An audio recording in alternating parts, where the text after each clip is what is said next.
Testing. Testing, 1, 2, 3.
I welcome you all to this meeting of the Cardinia Shire Council and declare the meeting open. This meeting will be conducted in accordance with Council's governance rules. It is important that members of the public present in the gallery respect the setting and do not disrupt the meeting, particularly during debate and discussion by councillors on the items in the agenda. I do welcome members of the gallery here tonight and also those watching online. Also, I just want to acknowledge the presence of our 2026 Stan Henwood Award winner, Non Blair. Thank you, Non Blair, for joining us today. Thank you for attending. Also, I just want to acknowledge we've got 2 new directors with Cardinia since our last meeting. So we have Mick Barrett, Director of Infrastructure and Environment, and also Amber Donegan, Director of Community and Planning Services. So welcome, Amber and Mick. Thank you. We will now commence the meeting with a reflection. I would ask those gathered to join us now for a few moments of silence as we reflect on our roles in this chamber. Please use this opportunity for reflection, prayer or thought to focus on our shared intention to work respectfully together for the well-being of our whole community.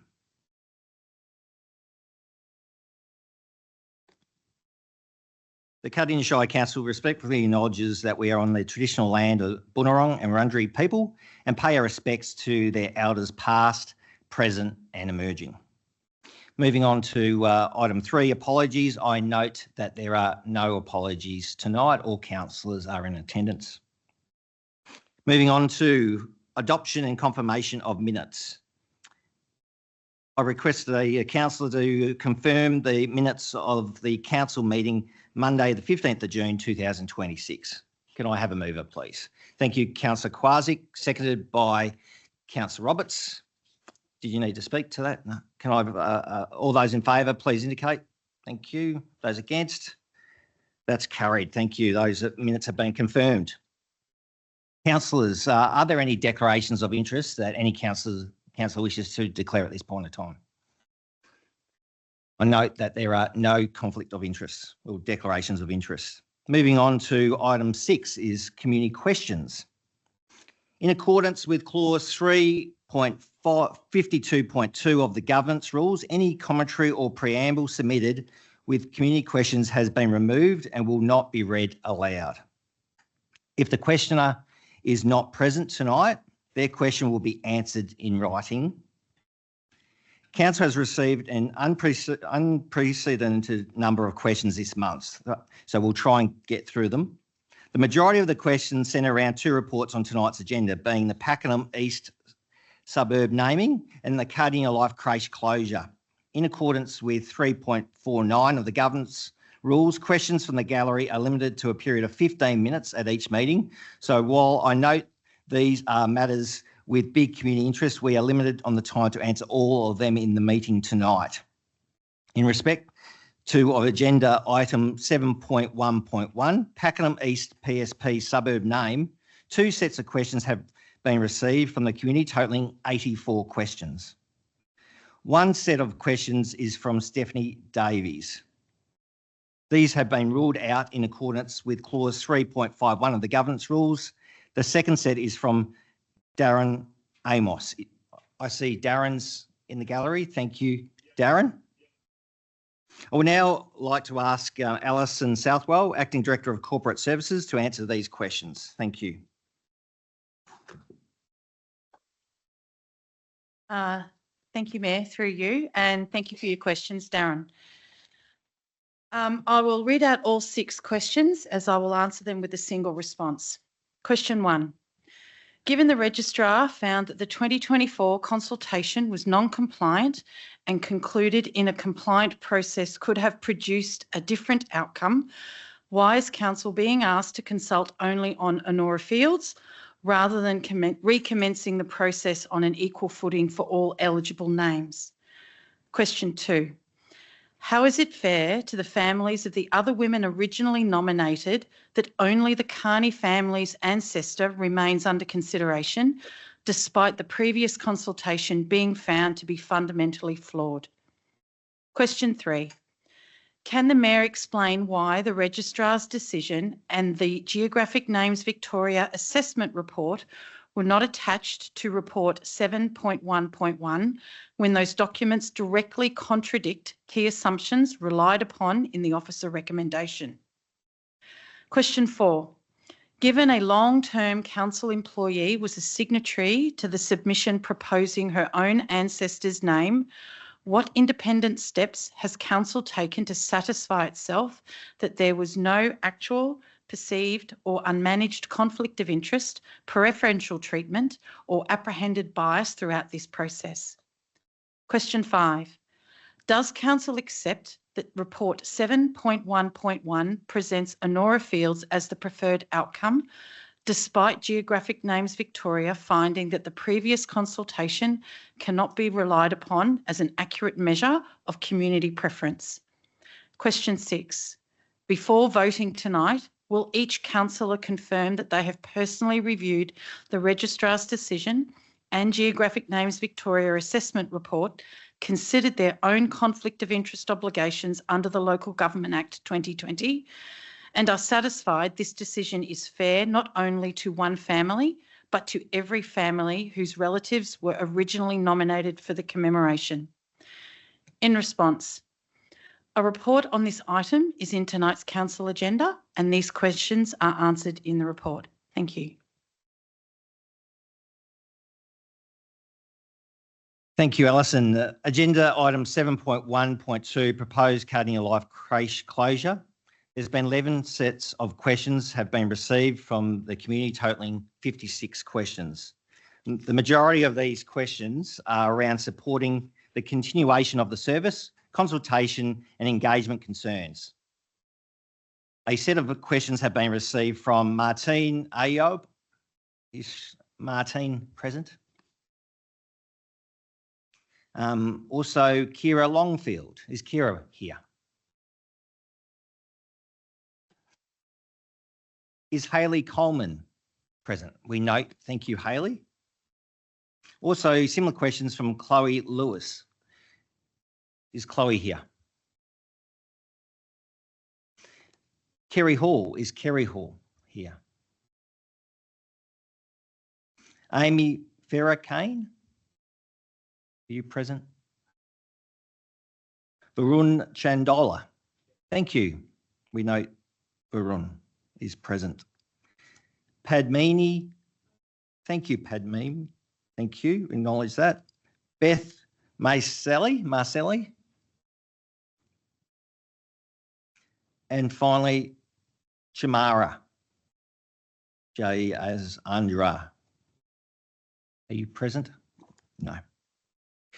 As we've got a number of questioners in the gallery, I will ask Amber Donegan, Director of Community and Planning Services, to provide a response.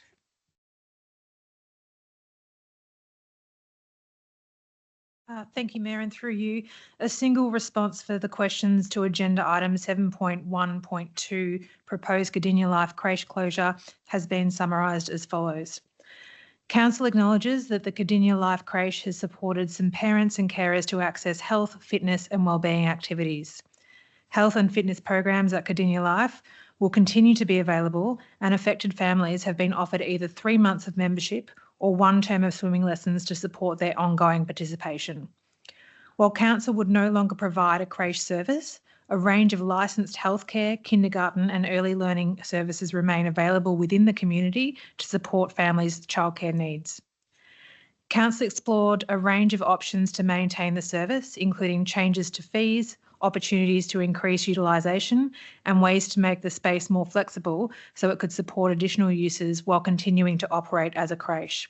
However, creche services must comply with increasingly stringent requirements aligned to the early childhood education and care sector, including supervision, staffing ratios and dedicated families. These requirements mean the space cannot easily be repurposed or shared in the same way as a standard community room or program space. Council acknowledges that parents and carers who use the Cardinia Life creche are important stakeholders, and their needs have been a key consideration in the assessment of this service. This is reflected in the work undertaken to understand the impact of a potential closure, including a gender impact assessment, consideration of previous community feedback, review of service usage data, and recognition of the role the creche plays in supporting some parents and carers to access health, fitness and wellbeing opportunities. While Council recognises the value of the service for some parents and carers, particularly women seeking to maintain their physical and mental wellbeing, the decision carefully considers all viable options and the long-term sustainability of the service. Thank you. The next set of questions are from Rosa Santo. I note that Rosa is in the gallery. These will be read by Director Community and Planning Services. Thank you. Thank you, Mayor, through you. So regarding signage in shopping areas of Cardinia Shire, 1, what is the regulation for signage on blocking footpaths and walkways within shopping areas? 2, will this regulation be enforced by Council? And the response. This is regulated under Cardinia Shire Council Community Local Law 2024, Clause 23. Signs, goods and furniture. It is unlawful to place a sign on a road, including road reserve, footpath or nature strip, without a permit. The footpath trading permit guidelines determine the safe placement of signs and goods. Please report specific locations for enforcement. Regarding use of e-scooters within the shopping and walkway areas. So this is question 3. What is the regulation for riding e-scooters within walkways and footpaths in shopping areas? And question 4, will this regulation be enforced by Council? The response. While the use of recreational vehicles is covered under Cardinia Shire Council Community Local Law 2024, Clause 53, e-scooter complaints are referred to Victoria Police for effective enforcement. Regarding the Pakenham outdoor pool. So question 5, will Council be employing local contractors to complete all the remaining upgrade works to the Pakenham outdoor pool? Response. Where appropriate, Council always seeks to maximise opportunities for local businesses and trades to participate in the delivery of its capital works projects. The remaining works at the Pakenham outdoor pool include a range of highly specialised commercial pool refurbishment activities that require specific technical expertise and experience. As a result, some specialist contractors may need to be engaged due to the limited number of suitably qualified contractors operating in this field. Where local contractors have the appropriate capability and experience, they will be considered as part of the procurement process. Council's priority is to ensure the remaining works are completed safely to the required quality standards and in a timely manner so the pool can be reopened for the community. Question 6. Why is Council employing local contractors instead of using our local businesses within Cardinia/Greater Dandenong/Casey areas? And the response to that is this will be taken on notice and a written response will be provided to the submitter. Regarding vacant lot at 81 Henry Street in Pakenham, why has Council not followed up with this developer Gallangan as to this project for a 12-apartment purpose-built NDIS accommodation and medical centre at 81 Henry Street, Pakenham has not been developed on this property? Response. Council facilitated the grant of the planning permit in 2022 and has issued subsequent relevant endorsements in its role as the planning authority, including accommodating an extension of time for the applicant to commence development. Beyond facilitating these approvals, the timing and decision to proceed with acting on a planning permit rests entirely with the landowner/developer. Thank you. The next question is from Richard Payton. I see that Richard's in the gallery. These will be read and answered by the Director of Community and Planning Services. Thank you, Mayor. Through you, question 1. What is the date planned for Cardinia Shire Council to vote on the future management of the Pakenham Golf Course? And the response, Council has not publicly announced a date for considering the future management of the Pakenham Golf Course. Council has previously advised the community that expression of interest submissions were being reviewed and that an update would be provided once that process has progressed. Any future Council decision and associated next steps will be communicated to the community in accordance with Council's governance and communication processes. Thank you, Director. The next set of questions is from James Brereton. Is James in the gallery? We note that James is not in the gallery. That concludes community questions. We'll now move to the remaining agenda items. Moving on to Item 7, ordinary business. Agenda item 7.1.1, Pakenham East PSP suburb name. The officer's recommendation is that Council 1 notes that the name Honora Fields has received pre-approval from Geographic Names Victoria as the proposed suburb name for the Pakenham East Precinct structure area and is currently reserved as a suburb name, and 2, endorses the name Honora Fields as the proposed suburb name for the Pakenham East Precinct structure plan area. 3, in accordance with Section 7 of the naming rules, A, determines that the consultation on the proposed suburb name Honora Fields should take the form of a survey, and B, conducts a survey to be open for a minimum of 30 days to determine if there is community support for the proposed suburb name of Honora Fields, and 4, following the close of the survey, officers provide a further report to Council with results of the consultation. Councillors, do I have a motion, please? Thank you. I note Councillor Pomeroy. I'd like to move the officer recommendation as noted. Thank you, Councillor Pomeroy. Seconded by, I see, Councillor Kowalczyk. Thank you. I will go to Councillor Pomeroy to speak to the motion. Thanks, Mayor. Firstly, I would like to thank each member of the community who has taken the time to contact councillors, especially myself, to share their family's history or provide their views on the future name of Pakenham East. Over the past 18 months, I have heard a wide range of views. Some residents strongly support Honora Fields, others strongly oppose it. Some believe a broader range of names should be reconsidered. Others question why we are still discussing a matter that they thought had already been decided. What is clear from these conversations is that there is no single position that has unanimous support across the community. I'd like to acknowledge the families whose loved ones have been put forward through this process. Regardless of where fellow councillors sit on the recommendation before us tonight, these women have made very important contributions to our community, and I have loved learning more about just what they have done and what they have contributed right across our Shire. There are many stories I had never heard before. But before us tonight is a decision. This report provides options. Go with a single name consultation, seek entirely new nominations, commence a completely new naming process, or don't name the suburb after a woman, which is what the original consultation aimed to do. Each of these options has advantages and disadvantages. Some disadvantages include that if we go back out with the full list, no changes can be made. Suffixes can't be added, so we still have inconsistencies in names presented, nor can names that we are aware of be added. If we seek further nominations, we know we will likely have a changed shortlist of names. We are aware of other names, and I'm sure this process would surface even further additional names. The work originally was done through historical societies and the Narnagoon Progress Association and Councillor Alternatives. It wasn't to ask individuals in the community the name for the suburb. I can see that this process, and people have let me know that this is a valuable option. And should we progress tonight and there is a no vote, I suggest this is likely where we will end up. But that decision isn't what we're making. We'll come back and discuss that based on the result of the votes. On balance, the officer recommendation provides a timely way forward.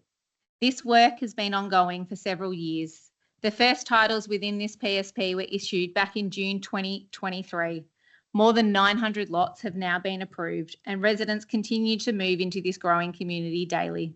The suburb needs a name. The officer recommendation provides an opportunity for affected landholders and the broader community to have their say. Honora Fields, yes or no? And I want to be very clear here. If you are one of the 900 affected landowners in this new suburb, if you don't respond, then implied consent will kick in. This notes that non-responses are in effect a yes. So if this recommendation is endorsed tonight, I encourage you to read your mail and engage, especially if you live in Pakenham East. For others outside of Pakenham East that respond to the survey, there will be no implied consent reply. You will be simply asked to vote yes or no. I'm super interested to hear what my fellow councillors around the room have to say tonight. Thank you. Thank you, Councillor Pomeroy. Moving on to the seconder, Councillor Kwasik to speak. Thank you. Thank you, Mayor, and through you, thanks, Councillor Pomeroy, for moving this one. GNV has requested Council undertake a new consultation process for the renaming of the area within the Pakenham East Precinct Structure Plan, which of course comprises areas within Narnagoon, Narnagoon North and Pakenham. We know the area is continuing to grow at a steady pace, and the challenges our emergency services have expressed around locating properties in this area needs to be addressed as quickly as possible, not just in the interests of residents now, but of course those who continue to build and move into the area. The report in front of us tonight proposes a way forward that meets the requirements of GNV's naming rules. GNV has given in principle support for the name Honora Fields and has reserved it as a suburb name. So what we are essentially being asked to decide on tonight is whether we approve the officer's recommendation to undertake a survey on the name Honora Fields, or whether we wish to undertake a different consultation process, as Councillor Pomeroy outlined. Tonight's decision is about giving our community a voice in that naming process. Council is not being asked to adopt the name Honora Fields, but rather to approve a consultation process so that the community can express its support for or opposition to the proposed name. Once consultation is complete, Council will consider the community's feedback before making a final decision. If Honora Fields does not receive sufficient support, Council will consider those other naming options. So of course, this can be considered step one in a new process. I'm going to be supporting the officer's recommendation to undertake a single naming process on the proposed suburb name of Honora Fields. I hope my fellow councillors support this recommendation tonight and help bring those residents of Pakenham East one step closer to having a suburb they can proudly call their own. Thank you. Thank you, Councillor Kwasik. Any other councillors wishing to speak to this item, please indicate. Thank you. Councillor Potter.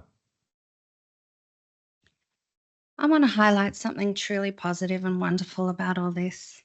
To see a woman's name being considered for a suburb is meaningful, powerful, and long overdue, and is a really good thing. The Put Her Name on It movement has reminded us that women have too often been left out of place names, public art, public memory. So when any one woman's story is lifted into the public landscape, it matters and it lifts up all women. It says women are here, women shaped this place, and women belong to the story of our Shire. And I see this as not a final moment or towards a final moment, but as one of a celebration of women in our Shire in this way. My hope is that it opens doors for many more local women to be honoured through suburb names, potentially parks, streets, public art, community buildings, and the shared spaces where our communities gather. There is room for every woman to shine. There is room to recognise the women who farmed, taught, cared, led, created, advocated, volunteered, raised families, built communities, and quietly changed lives across Cardinia. As one woman is recognised, it should not diminish another. It should lift us all up and remind us that there are many more stories still to be told. Along with that, in the same genuine spirit, I would also like to see future suburb and place names, etc., respectfully recognise Aboriginal heritage in partnership with traditional owners, so our names reflect the full story of this land and all the people who have shaped it. A song that I happened to write years ago for women's festivals comes to mind when I think about the Put Her Name on It movement. It reflects the spirit I have heard in all women's circles and networks I've been part of over the years. Equality isn't a competition. As one woman shines, we all shine, and that in the circle, we all have our moment. When one woman rises, we all rise with her. We are wild, wise women. It's her story. I lift you up as you lift up me. I'll set you free as you set free me. As one woman shines, we all shine together, one at a time. That is the spirit I personally want to hold on to here. Celebration, generosity, and possibility. This is just one beautiful step forward, and I will strongly advocate for many more opportunities for women across our Shire to be seen, named, remembered, and celebrated. Beyond that, I do not think there is much more to add at this stage. Thank you. Thank you, Councillor Potter. Any other councillors wishing to speak to this item? I see Councillor Roberts. I just wanted to express my support of the officer recommendation. I know residents living in this area, and often they speak to me about how keen they are for it to be seen as one locality and one community under one name, rather than bits of three other localities in Pakenham. Nanagoon and Nanagoon North currently operates also under two postcodes. I want us to move forward with this matter for these residents and the development of the suburb's individual identity. Thank you. Thank you, Councillor Roberts. Any other councillors wishing to speak to this item?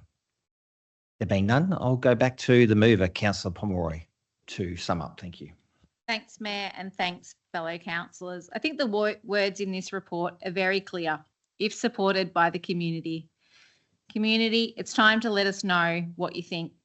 This consultation provides the opportunity, particularly for affected landholders, especially those that have moved in since this started within the new suburb, to indicate whether they support the proposed name.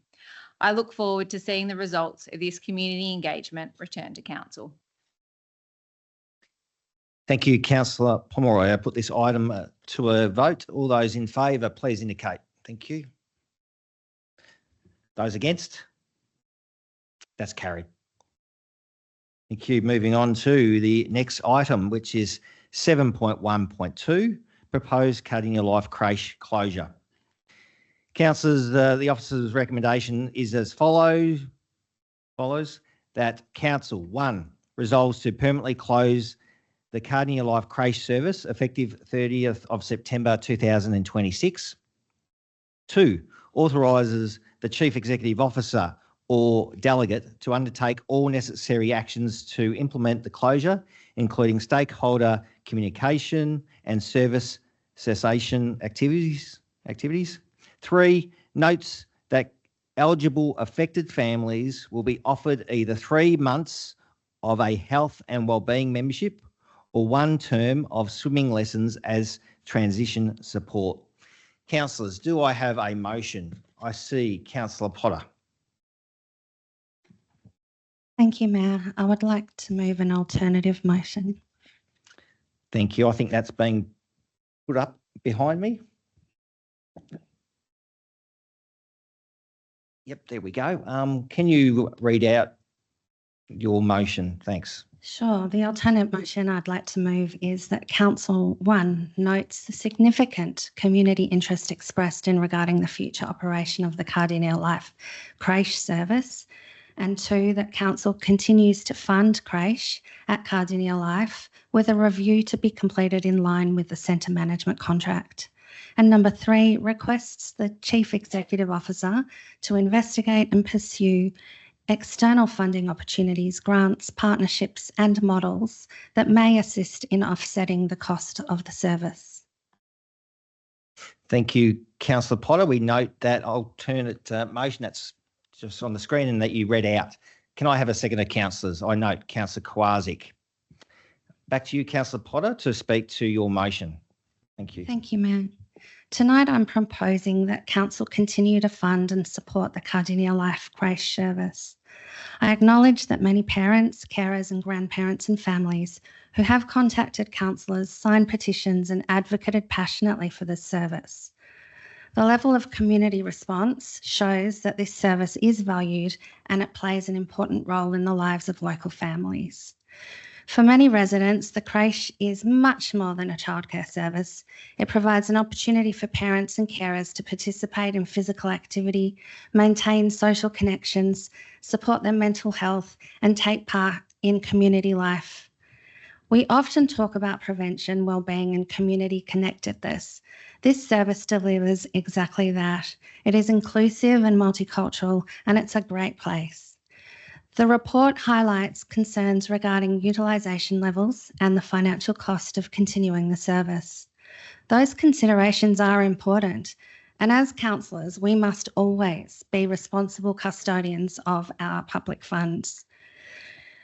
Council carries a lot of services for our community without looking for them to provide financial return. What comes to mind is playgrounds, walking tracks, sporting service reserves, maternal and health services, and many community programs mainly are not expected to make a profit. We fund these services because they deliver value to our community. I feel that the Cardinia Life Creche should be viewed through that same lens.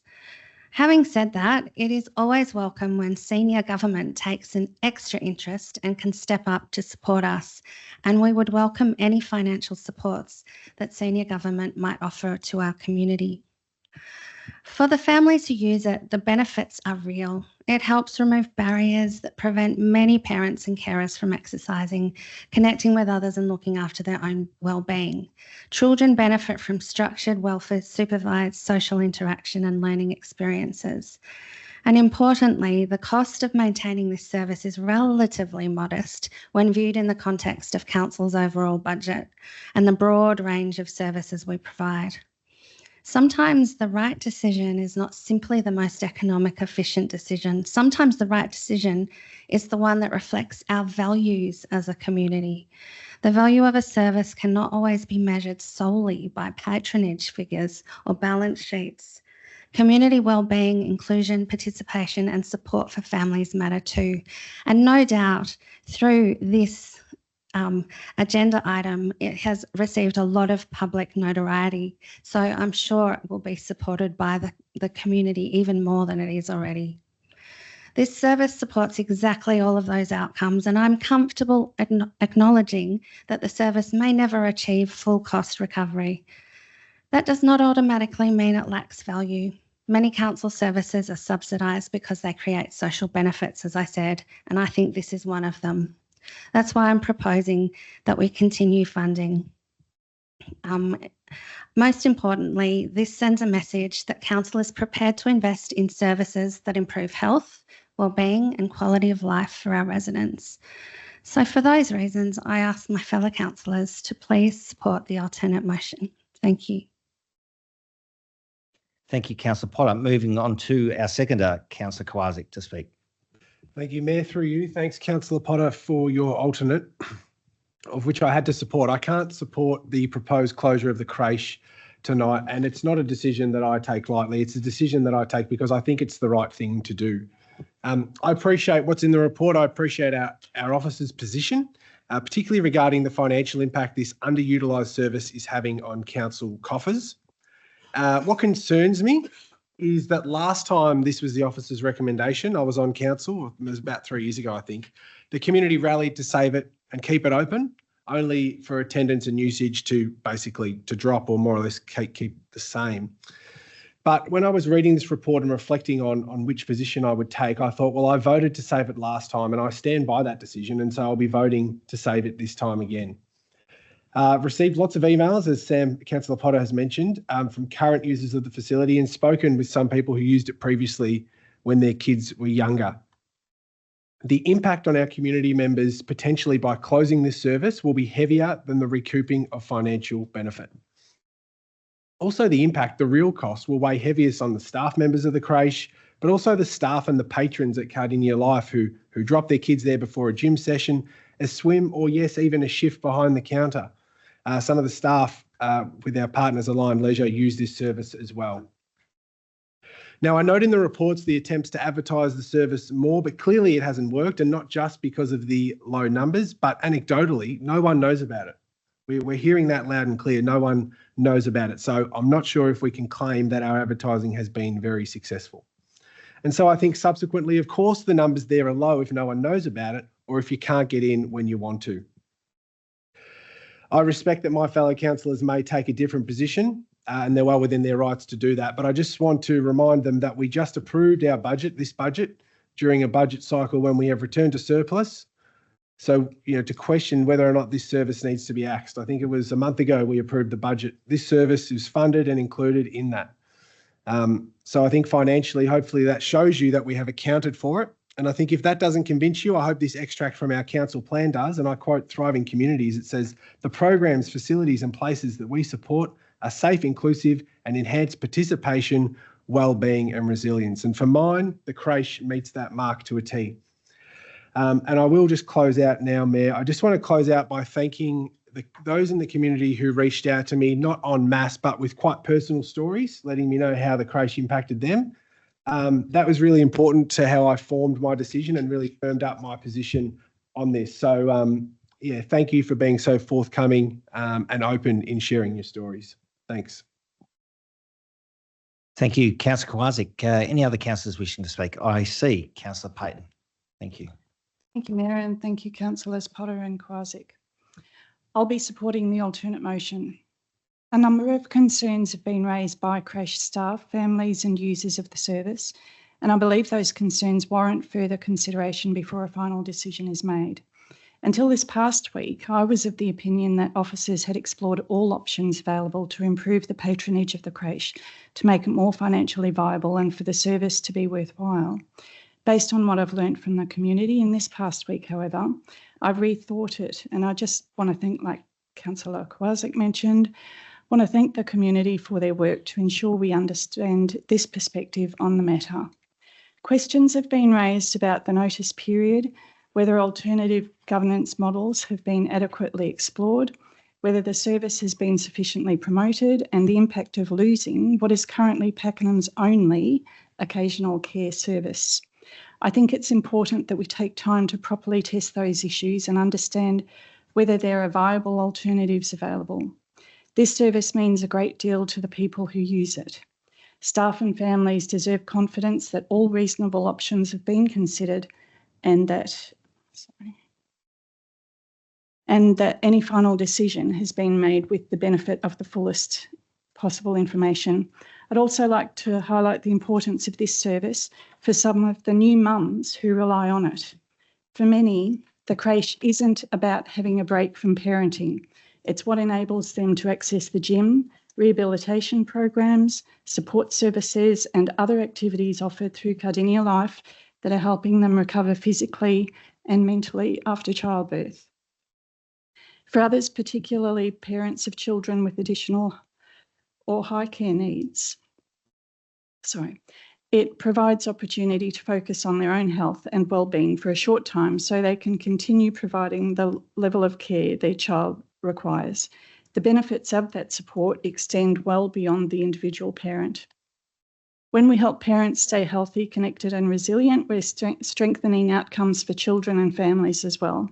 That broader community benefit is something I think we should carefully consider before making a final decision. We all want certainty and we all want a resolution. Taking a little more time now to examine these outstanding questions is, in my view, sensible and measured. And I actually think timing is an issue, and there's a lot of anxiety about this decision being made, and I'd like to remove some of that anxiety by Council providing this with a fairly rapid but full response as well. Thank you. Thank you, Councillor Payton. Any other councillors wishing to speak to this item? Thank you, Councillor Roberts. Officers are asking us for direction regarding the potential closure of a service, which is tough.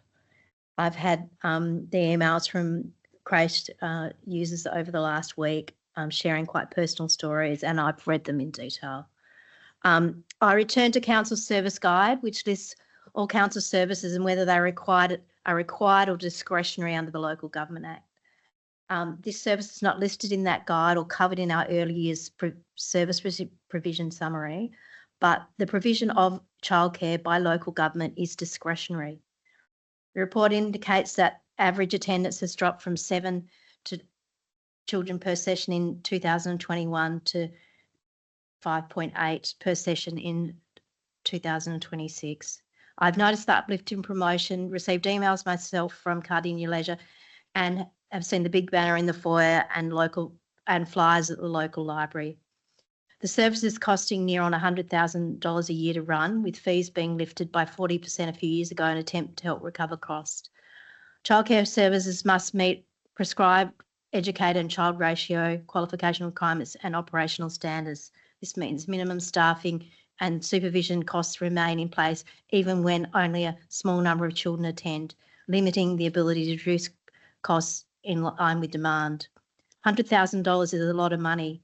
Council is spending the same amount this financial year on all our new footpaths. Council is only spending $70,000 this year on new playgrounds. When council spends, we need to look at the opportunity cost. In providing an opportunity, are we forgoing something else? How much impact does that spend really have? The service has its limitations in its current form. I looked at using my service myself when I was a new mum with next to no family support in the local area, but unfortunately the creche opened 30 minutes after the session of the Pakenham Arthritis Self-Help Group pool program that I had attended prior to having my child. So I wasn't able to use that particular program. The hour and a half was too short for me to achieve much of my study, so I found a childcare centre that could offer me a half day. And then I also got access to the childcare rebate. Our centre doesn't have access to the federal childcare subsidy system. So when I look at this on a economic grounds, comparing to other services that we need to fund, it's a really tough economic question. So that's where really in looking at potentially supporting the alternate, the last point is pretty critical for me, that we look for other opportunities for potentially remodelling the service. Childcare subsidies are usually given to not directly to the service itself, but they're given to the parent. So childcare subsidies for those who have additional needs usually use the federal additional childcare subsidy for vulnerable families, or if they're a carer, the Carers Gateway program. So it means that money can't transfer to our centre through those particular programs. Councillor Roberts, your time has gone over, so can you sum up? So please? yeah, in summary, I feel thanks to the final point that in this alt that I can support it. Thank you, Councillor Roberts. Any other councillors wishing to speak to this item? Thank you, Councillor Pomeroy. Thank you, Mayor, and thank you, fellow councillors. I think some of this we've overinflated the economics of this. I think this is actually a regulatory thing. It's complex. It's a discretionary service. It's not discretionary within our community, but it is discretionary for council to fund and facilitate it. Councils across Victoria continue to remove themselves from kindergartens, aged care, Meals on Wheels. And there's a reason for that. The operating environment in childcare has changed. It's a sector-wide challenge for leisure centres. I also note that the report notes that nearly 50%, so 47% of children in this service are over 3 years old. In the last 20 years, the environment of kinder has changed significant for those above 3 years old. What was 2.5 hours back 16 years ago is now 15 hours. So I've really struggled with this one because I've got children, I've used services similar to this, and I've grown up in areas that don't have services similar to this, and I've had to travel considerable distances for childcare. But I think the fundamental issue for us as a council is around what services should we be in and should we be out. And I am going to support the alt, but there is a reason for that around the way that we've gone about potentially exiting a service doesn't sit right with me. I agree with you, Councillor Kowaczyk, over the budget has just been endorsed. We haven't done a service review as such here that has come through clearly. So this is probably more a procedural yes than an affirmative no. I still think the fact that it's come back to us twice in 5 years is really highlighting something. I would like a massive shout out, not just to the people in the chamber that are here, but there's been plenty of phone calls and emails. And what I really appreciated is people didn't ring and complain. People said, right, I'm out door knocking, I've started a petition, I'm happy to drop off flyers, what can I do? And that's probably the other thing that's really got me over the line, because I was like, there was such a small group there, but God, they were mighty. They got out, they are mobilised in 5 days. So thank you. It makes a difference. Thank you, Councillor Pomeroy. Any other councillors wishing to speak to this item? Thank you, Councillor Thompson. Thank you, Mayor, and thank you to other councillors who have spoken to this so far. Obviously, on reading the report for the first time, it was clearly going to be tough either way that we go. But I also do want to thank Councillor Potter and Councillor Kowaczyk in their alternate motion and their work in getting that up. I will be supporting the alternate. But as it's been touched on a little bit, we do talk about fiscal responsibility all the time within this council, and that's potentially where this recommendation has come from. As Councillor Pomeroy pointed out, this has come up twice in 5 years, and we had to save it the first time with the last council, and here we are again. But it is something worth noting that we are always trying to, especially as a growth council, already operating well beyond our means with the money we kind of just don't have. There are services and things that we have to be really considerate about if we're in this space, or we don't need to be, especially when we're looking to get the best bang for buck for all of our ratepayers across all 135,000 Cardinia Shire residents. But yes, like I said, I will be supporting the alternate. But I also do encourage anyone that has contacted the council with any feedback or any ideas on how to better advertise and utilise the creche moving forward, not just to save it this once off, but actually, in the coming years, to follow through with this. If this decision is supported and whatnot, and the creche remains open, that's fantastic. But let's not just stop there and actually get the best utilisation out of this facility. And it's only going to make it a better experience for obviously the parents out there, the venue staff, but most importantly, the kids. So I'll leave it there. Thank you, Mayor. Thank you, Councillor Thompson. Any other councillors wishing to speak? I see Councillor Ross. Thank you, Mayor, and thank you, Councillor Potter and Councillor Kowaczyk, for moving this alternate. Look, the cost of living is a major issue in Cardinia Shire, particularly in the urban growth boundary, Beaconsfield, Officer and Pakenham. To stop this service at this time would leave many families high and dry.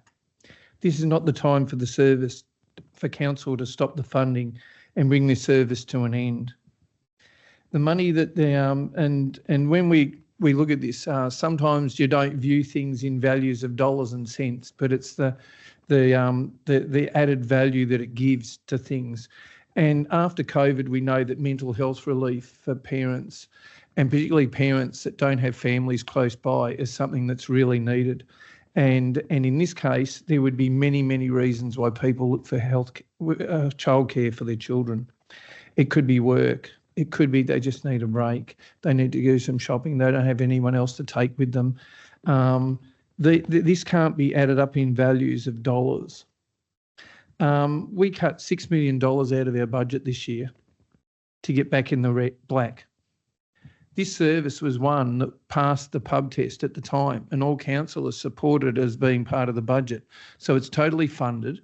And this would be only taking it out of the budget that we'd already agreed upon not so long ago. So it's not putting an extra impost on things. And I always weigh things up like this.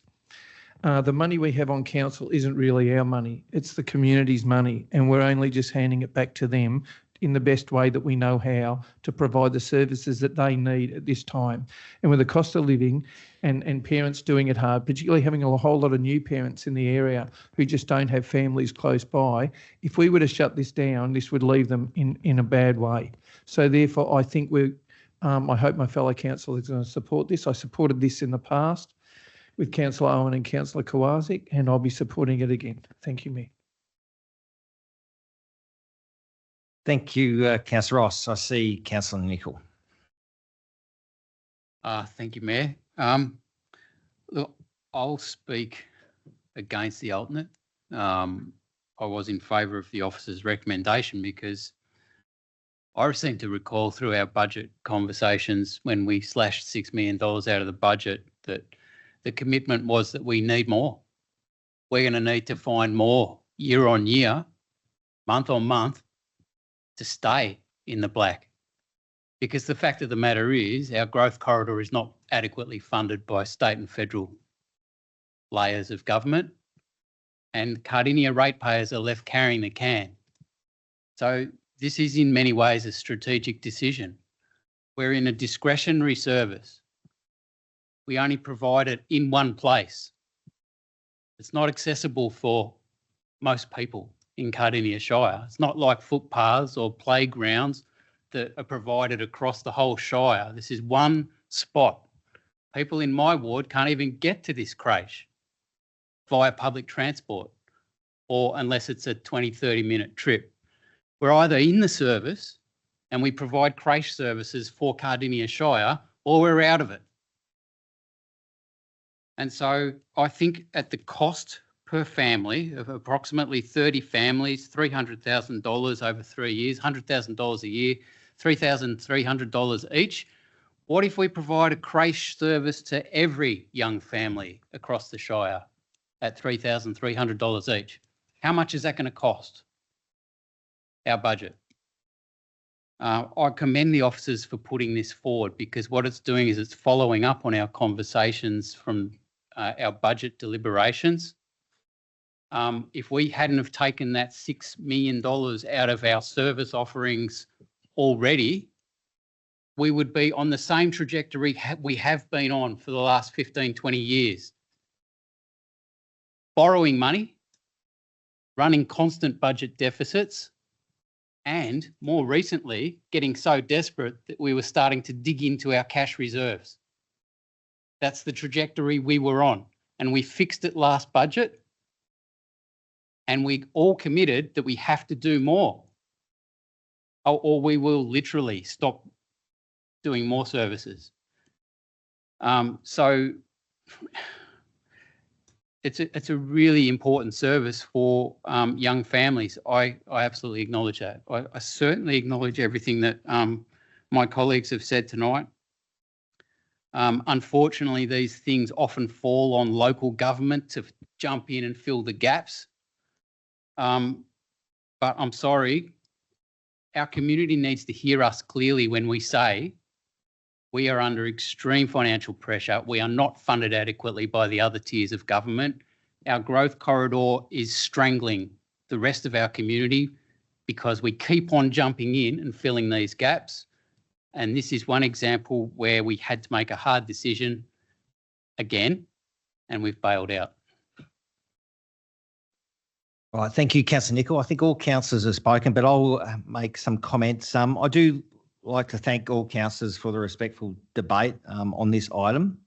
I will be supporting the alternate motion to support the creche continuing.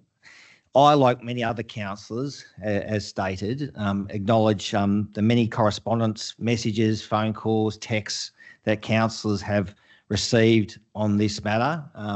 And as previously said, a lot of personal stories, very impactful. In that correspondence, there was definitely a willingness for whether it's residents or staff to really share their ideas on how to improve the take-up of this service. So I do hope that will continue.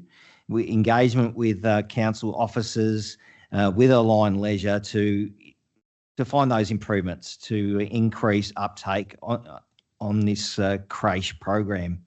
As the report says, the creche supports parents and carers of young children to access gym, group fitness and aquatic programs at Cardinia Life. Cardinia Life is a council-wide regional facility. It's not just a Pakenham facility. People from across our whole Shire access our only indoor recreation swimming basketball facility. This is particularly important for families who may not have other short-term care options, this creche. There is no direct replacement for current Cardinia Life creche service within Cardinia Shire. Other care options may be available, but access will depend on each family's circumstances, including availability, location, eligibility and affordability. If this service closes, families will find it harder to participate in health, fitness and wellbeing activities at Cardinia Life. So I will be supporting the alternate motion. I will go back to the mover, Councillor Potter, to sum up, please. Thank you. Thank you, Mayor, and my fellow councillors for all sharing. At its heart, to me, tonight's decision is about what kind of community we actually want to be. Of course, we all want to support the kids. Also, I want to acknowledge my fellow councillor Kowalczyk's input as the alternate was proposed. I appreciate why it was put to us on the agenda with the low attendance numbers. We certainly have to be fiscally responsible, and I appreciate we just slashed $6 million out of our budget. We did so well to do this. Yes, we are in a discretionary service here, and it's not accessible across the whole Shire. I would love to see senior government offer more support to us in council, but this is the only creche of its type in Cardinia. And yes, I see the vacuum and the gap, but I feel the community has spoken clearly. I actually love how the local community have participated in the democratic process through this. I really appreciate it. For the families who use it, the benefits are real. It helps remove barriers that prevent many parents and carers from exercising, connecting with others and looking after their own well-being. Children benefit from structured, supervised social interaction and early learning experiences. And the butterfly effect of positive effects is significant, I'm sure. As our Mayor said, Cardinia Life is a Shire-wide facility. And not every worthwhile community service can be justified on financial performance alone. Community wellbeing, inclusion, participation and support for families are outcomes that matter and are worthy of public investment. By retaining funding for Cardinia Life Creche, Council is making a practical investment in parents, carers, children and family wellbeing.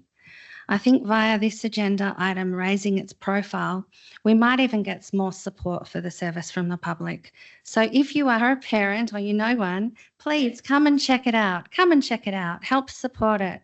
As my fellow councillors have shared, there are still more avenues to explore to get more patronage. The service can continue to be reviewed annually through the budget process, and opportunities to improve utilisation or attract external funding can still be pursued. However, tonight we can provide certainty and reassurance to the families who depend on it. I ask my councillors to support my alternate motion and commit to the ongoing funding of the creche. Thank you. Councillors, thank you. Councillor Potter. Moving to the vote on Councillor Potter's alternate motion. All those in favour, please indicate by a show of hands. Thank you. Those against? That's carried. Thank you. Moving on to agenda item 7.1.3, 2026-2027 Community Capital Works Grant. The officer's recommendation is that council approves 23 community grants across two categories of the 2026-2027 Community Capital Works Grant round. 14 minor capital works grants projects, total value of $202,234.50, and 2 non-essential equipment grants, total value of $50,699.32. That is the officer's recommendation. Councillors, do I have a motion? Thank you, Councillor Thompson. I move the officer's recommendation. Thank you, Mayor. Thank you, Councillor Thompson. We note that you're moving the officer's recommendation. Councillors, do I have a seconder? Thank you, Councillor Pomeroy. Moving on to the mover. Thank you, Mayor. Councillor Thompson.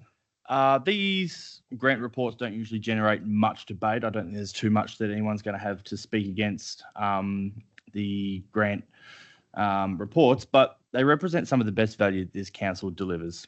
So they deserve more than just a nod as they pass by on our agendas.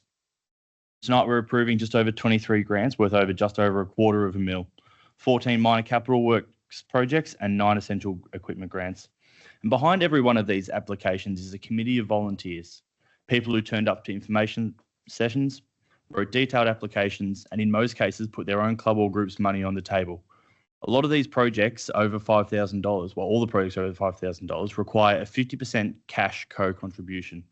And that model matters. It means that every council dollar here is matched by community skin in the game, and it effectively doubles the investment into our local facilities. I also want to acknowledge the rigour of the process, 51 initial proposals across the two categories, a 2-stage assessment, across council panel scoring against published criteria, and importantly, a conflict of interest identified and properly managed by removing that person from the assessment. 11 recommendations weren't recommended and requests exceeded available funding by nearly $150,000. And that oversubscription tells us something. Community demand for facility improvement is strong and worth remembering at budget time. To the groups that missed out this round, that's a reflection of a competitive process and a finite budget and not the merit of your project. I would encourage every unsuccessful applicant to take up the feedback available and come back next round. Before I go on, I will open up the floor though to my fellow council members. Thank you, Councillor Thompson. Moving to the seconder, Councillor Pomeroy. Thank you. Mayor, thanks, Councillor Thompson. I think you were actually pretty comprehensive there. You've ticked off the points I had. I would just also like to have a massive shout out to our volunteers writing these grants and going through the EOI process and then moving towards the actual grant application takes considerable effort and time, and it is appreciated. And I would also like to have a bit of a shout out to the community that are also working at each of these sites to rectify works from vandalism, which we then end up with capital works projects that result from this vandalism as well, and essential equipment grants to replace things that volunteers have already funded and supported. But I'm in full support of these grants. I look forward to seeing the projects implemented across our Shire, but I do thank each volunteer and also the council officers that have worked to get this money out. Thank you. Thank you, Councillor Pomeroy. Any other councillors wishing to speak to this item? Thank you, Councillor Ross. Thank you, Mayor, and thank you for withdrawing this, Councillor Thompson. It's really interesting when you have a look at this program. It's very unique. A lot of councils don't run these sort of programs. $250,000 a year. I've been on council 18 years. That amounts to roughly, if it was that much every year, $4.5 million has been invested into our capital works, into community council-owned facilities. And because it's 50% matched by the community, That means $9 million of capital improved value on these sites. And that would not have been able to be afforded to be done if council had to pay for it all. It's very unique because the different groups on these reserves in particular or council facilities itemise what's needed to be done because they use these sites. And they're happy quite often to put in their time and effort and make sure the project goes ahead in a way that they take value and they take ownership in it. Joint partnership on the maintenance makes the dollars go further. This is a really good thing. And I'm proud that our council holds this and keeps it going when a lot of the other councils don't. I support this. Thank you, Nick. Thank you, Councillor Ross. Any other councillors wishing to speak to this item? Before I go back to Councillor Thompson, I just want to thank all the volunteers who go through this process, and I appreciate it can be very difficult. And our volunteers have expressed to councillors and council officers their frustrations regarding the efforts that they need to go through for our grant program. So, that is, we're listening to that. Further refinement of our policies and grant programs are required, and we intend to do that to improve that volunteer effort and frustration, to acknowledge that. But yeah, I look forward. These projects are going to be fantastic projects on council-owned land or Crown land. As Councillor Thompson said, bang for buck, amazing what our volunteers can do with this grant program. So I will go back to Councillor Thompson. Oh, sorry, I didn't see you, Councillor Payton. Thank you. Go ahead. Thanks, Mayor, and thanks everybody for the comprehensive coverage of this. I'll just quickly add a couple of extra comments in. I've been pushing a bit for a better equity lens across all of the funding that council provides to our community. And one of the items of concern that I have is whether we're always directing funding to the areas of greatest community need or simply the groups that are best placed to prepare grant applications. Many of our volunteer organisations do a fantastic job, but smaller groups can sometimes struggle to navigate grant processes, source matching funds, and assemble complex applications. Another consideration is the longer-term sustainability of the assets we're helping to improve. Every new facility improvement creates future maintenance and renewal obligations. So it is important that we continue investing wisely and ensure today's improvements remain assets the community can continue to enjoy for years to come. Overall, the grants program, I think, represents a good partnership between council, volunteers and community organisations.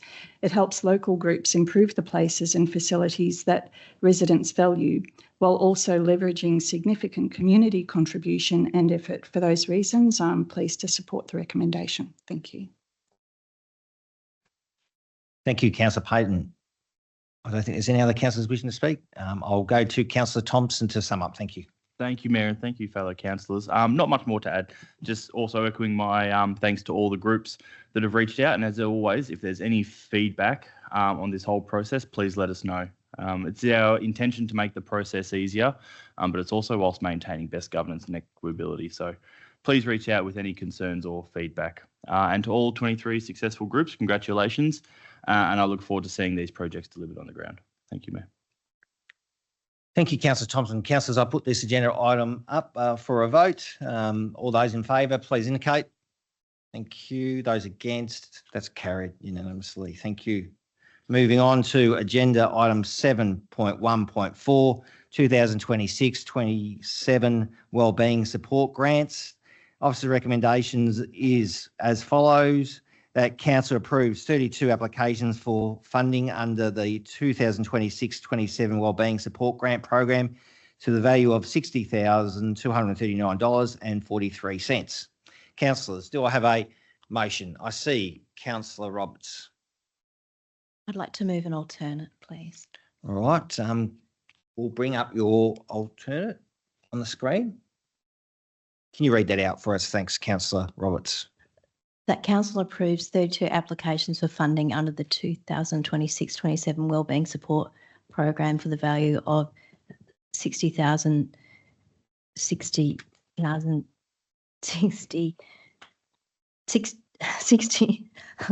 sorry.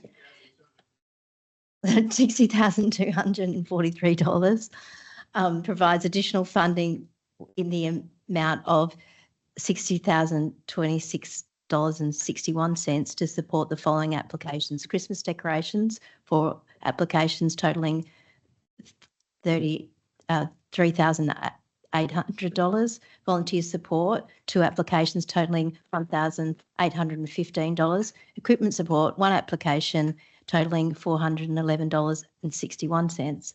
Request officers undertake a review of the Wellbeing Support Grant Program, including available funding levels, program outcomes and community benefit, eligibility regarding recurring submissions, objectives and criteria, and for evaluation, undertake community engagement, and any other matters identified. Officers draft a Wellbeing Support Grant Program policy and present the draft policy and review guidelines to Council by September 2027. Sorry. Thank you, Councillor Roberts. Obviously, we note the exact figures that are written and up on the screen. So all those figures are as per the written words. Thank you, Councillor Kwasik. You're seconding that motion. Thank you. We'll go back to Deputy Mayor Councillor Roberts to speak to her alternate motion. Thank you. Thank you. The budget was very tight for this program, with 20 less grants offered than last year. A funding drop of approximately $40,000 compared to last year.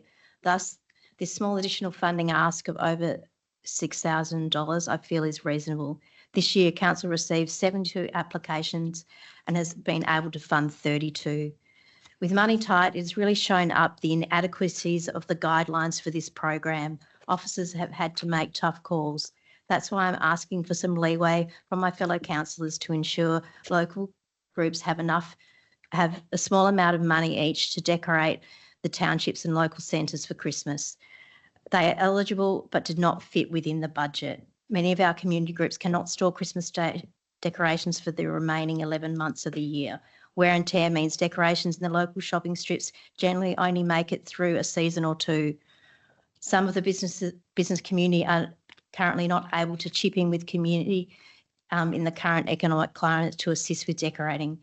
Some groups have had decorations vandalised or stolen. I'd really like these groups to get funding for this for one more year so they can work out what they can do if funding isn't available every year or even every 2 years. This council does not decorate for Christmas in public spaces as other councils do. We allow the community to do this through this grant scheme. I want a strong policy and guidelines for this program. VAGO advice is we should have sound policy around all grant distributions as per their 2022 review of Victoria-wide council grant programs. The guidelines need a policy behind them which gives officers more direction, and there is currently no policy.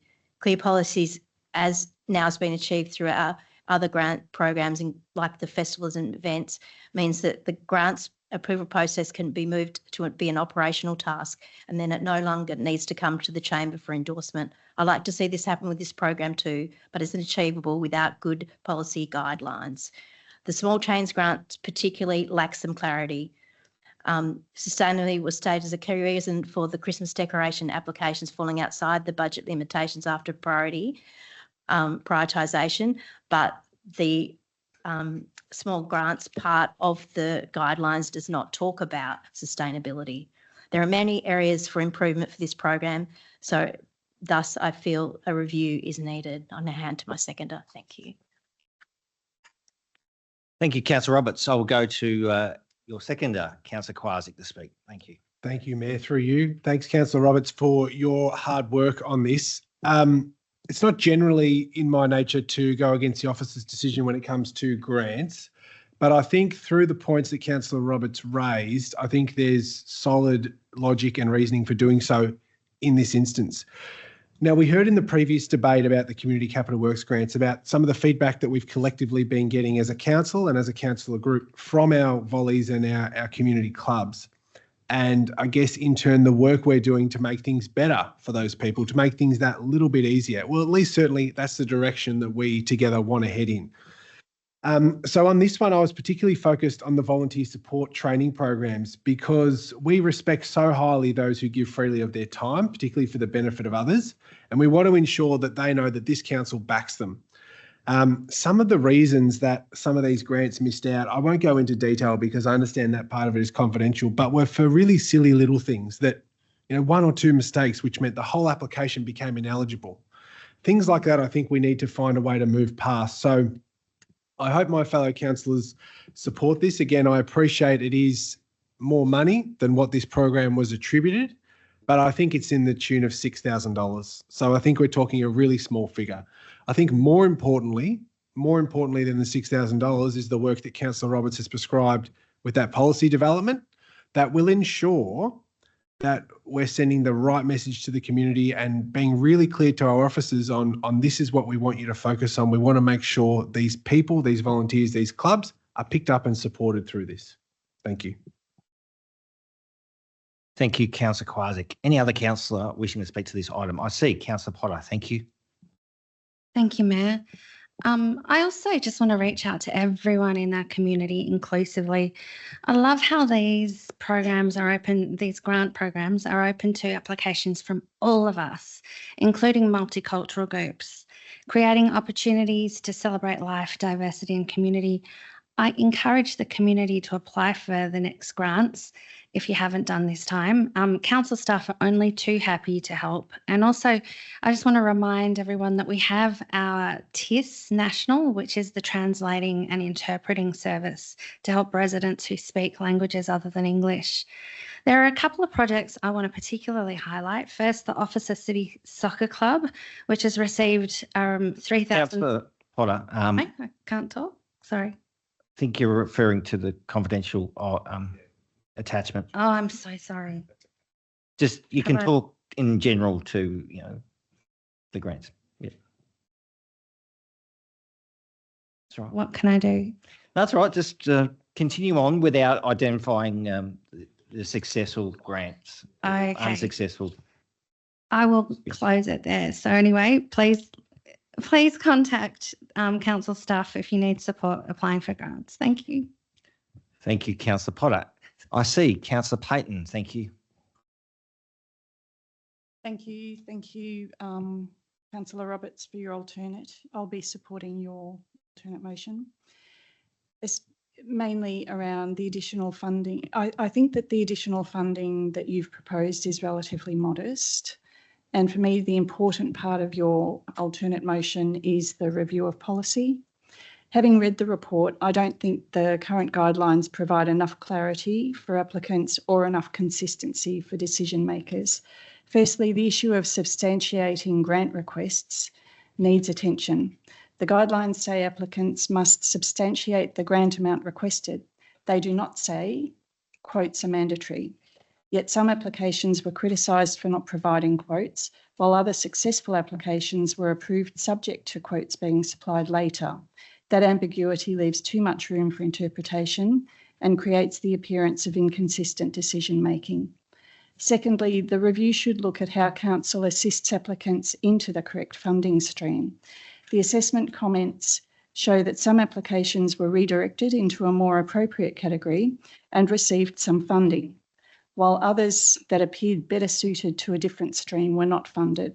That tells me there is room for improvement in how applicants are guided through the process and how consistently applications are assessed. Finally, I believe the review should consider equity across the program. Sporting clubs provide great value to our community and should remain eligible. However, many already have access to other funding programs, subsidised facilities and established fundraising opportunities. As part of this review, I'm formally requesting that Council consider whether this program is achieving the right balance across the broader range of community organisations operating in Cardinia. I'd like the review to look at whether we are giving adequate consideration to multicultural groups, cold communities, churches and welfare providers, hospital auxiliaries, hobby groups, arts and cultural organisations, and smaller sporting codes. These groups also make an important contribution to community wellbeing. The broader question is whether Council's overall support model is equitable. If one group has to apply for a grant to pay for hall hire, while another receives access to facilities at little or no cost, we should be asking whether we are striking the right balance.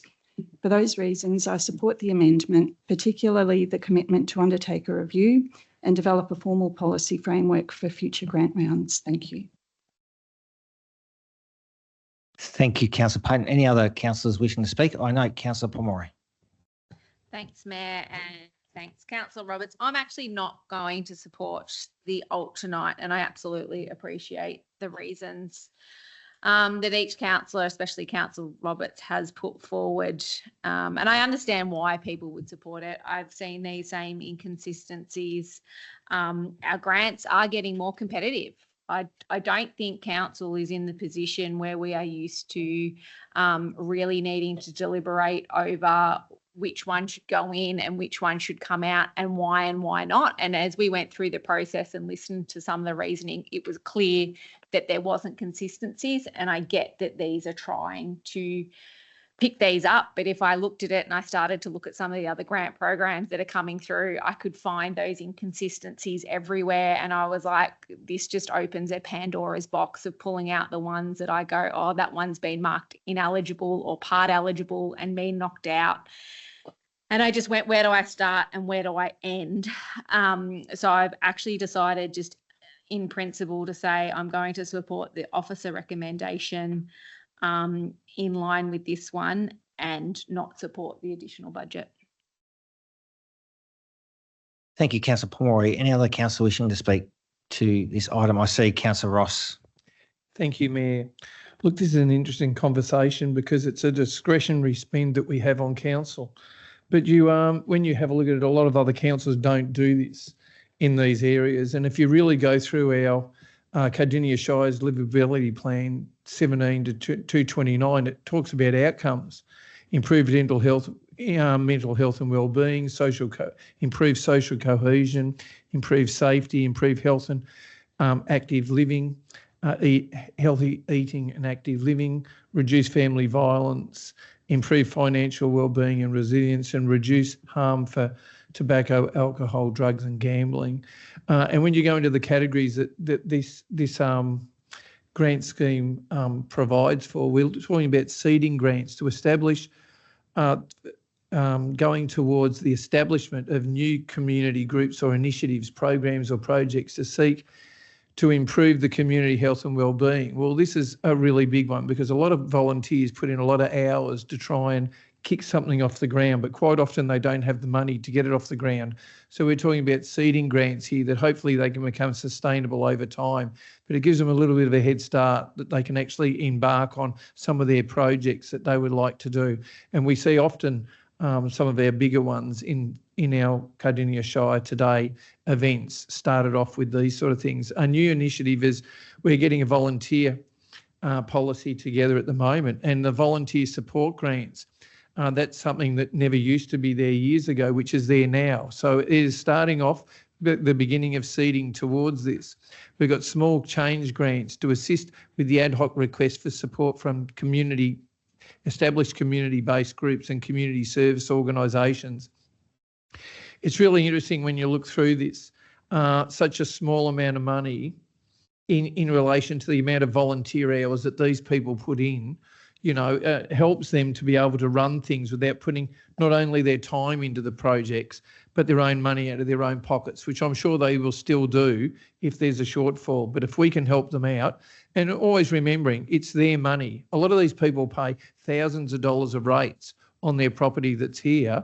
And if we can help them out with their volunteering projects and community groups and events, it's a small way that we can do. And I really like that Councillor Roberts has gone to have a look where there could be some anomalies there that people missed out because of some, as the Mayor said, often there's quite little technicalities on things that just missed the boat slightly, but should have probably been included. So anyway, I'll support this. I hope my fellow councillors will. Thank you, Mayor.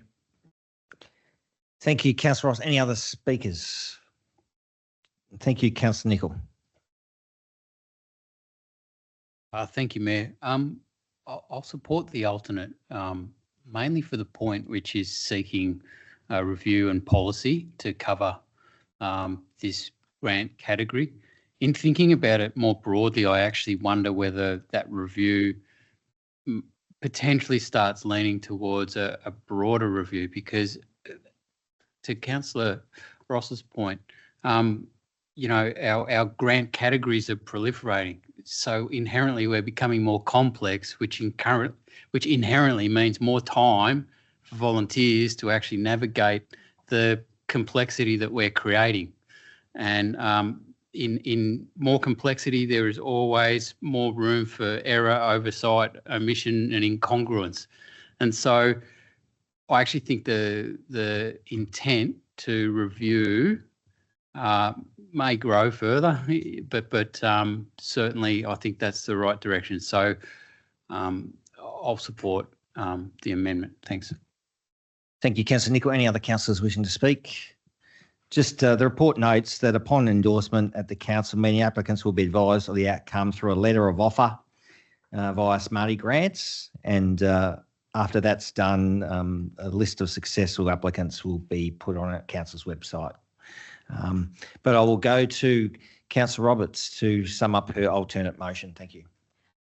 I thank all councillors for their contributions in support and also explaining why they're not in a position to. I appreciate that that feedback.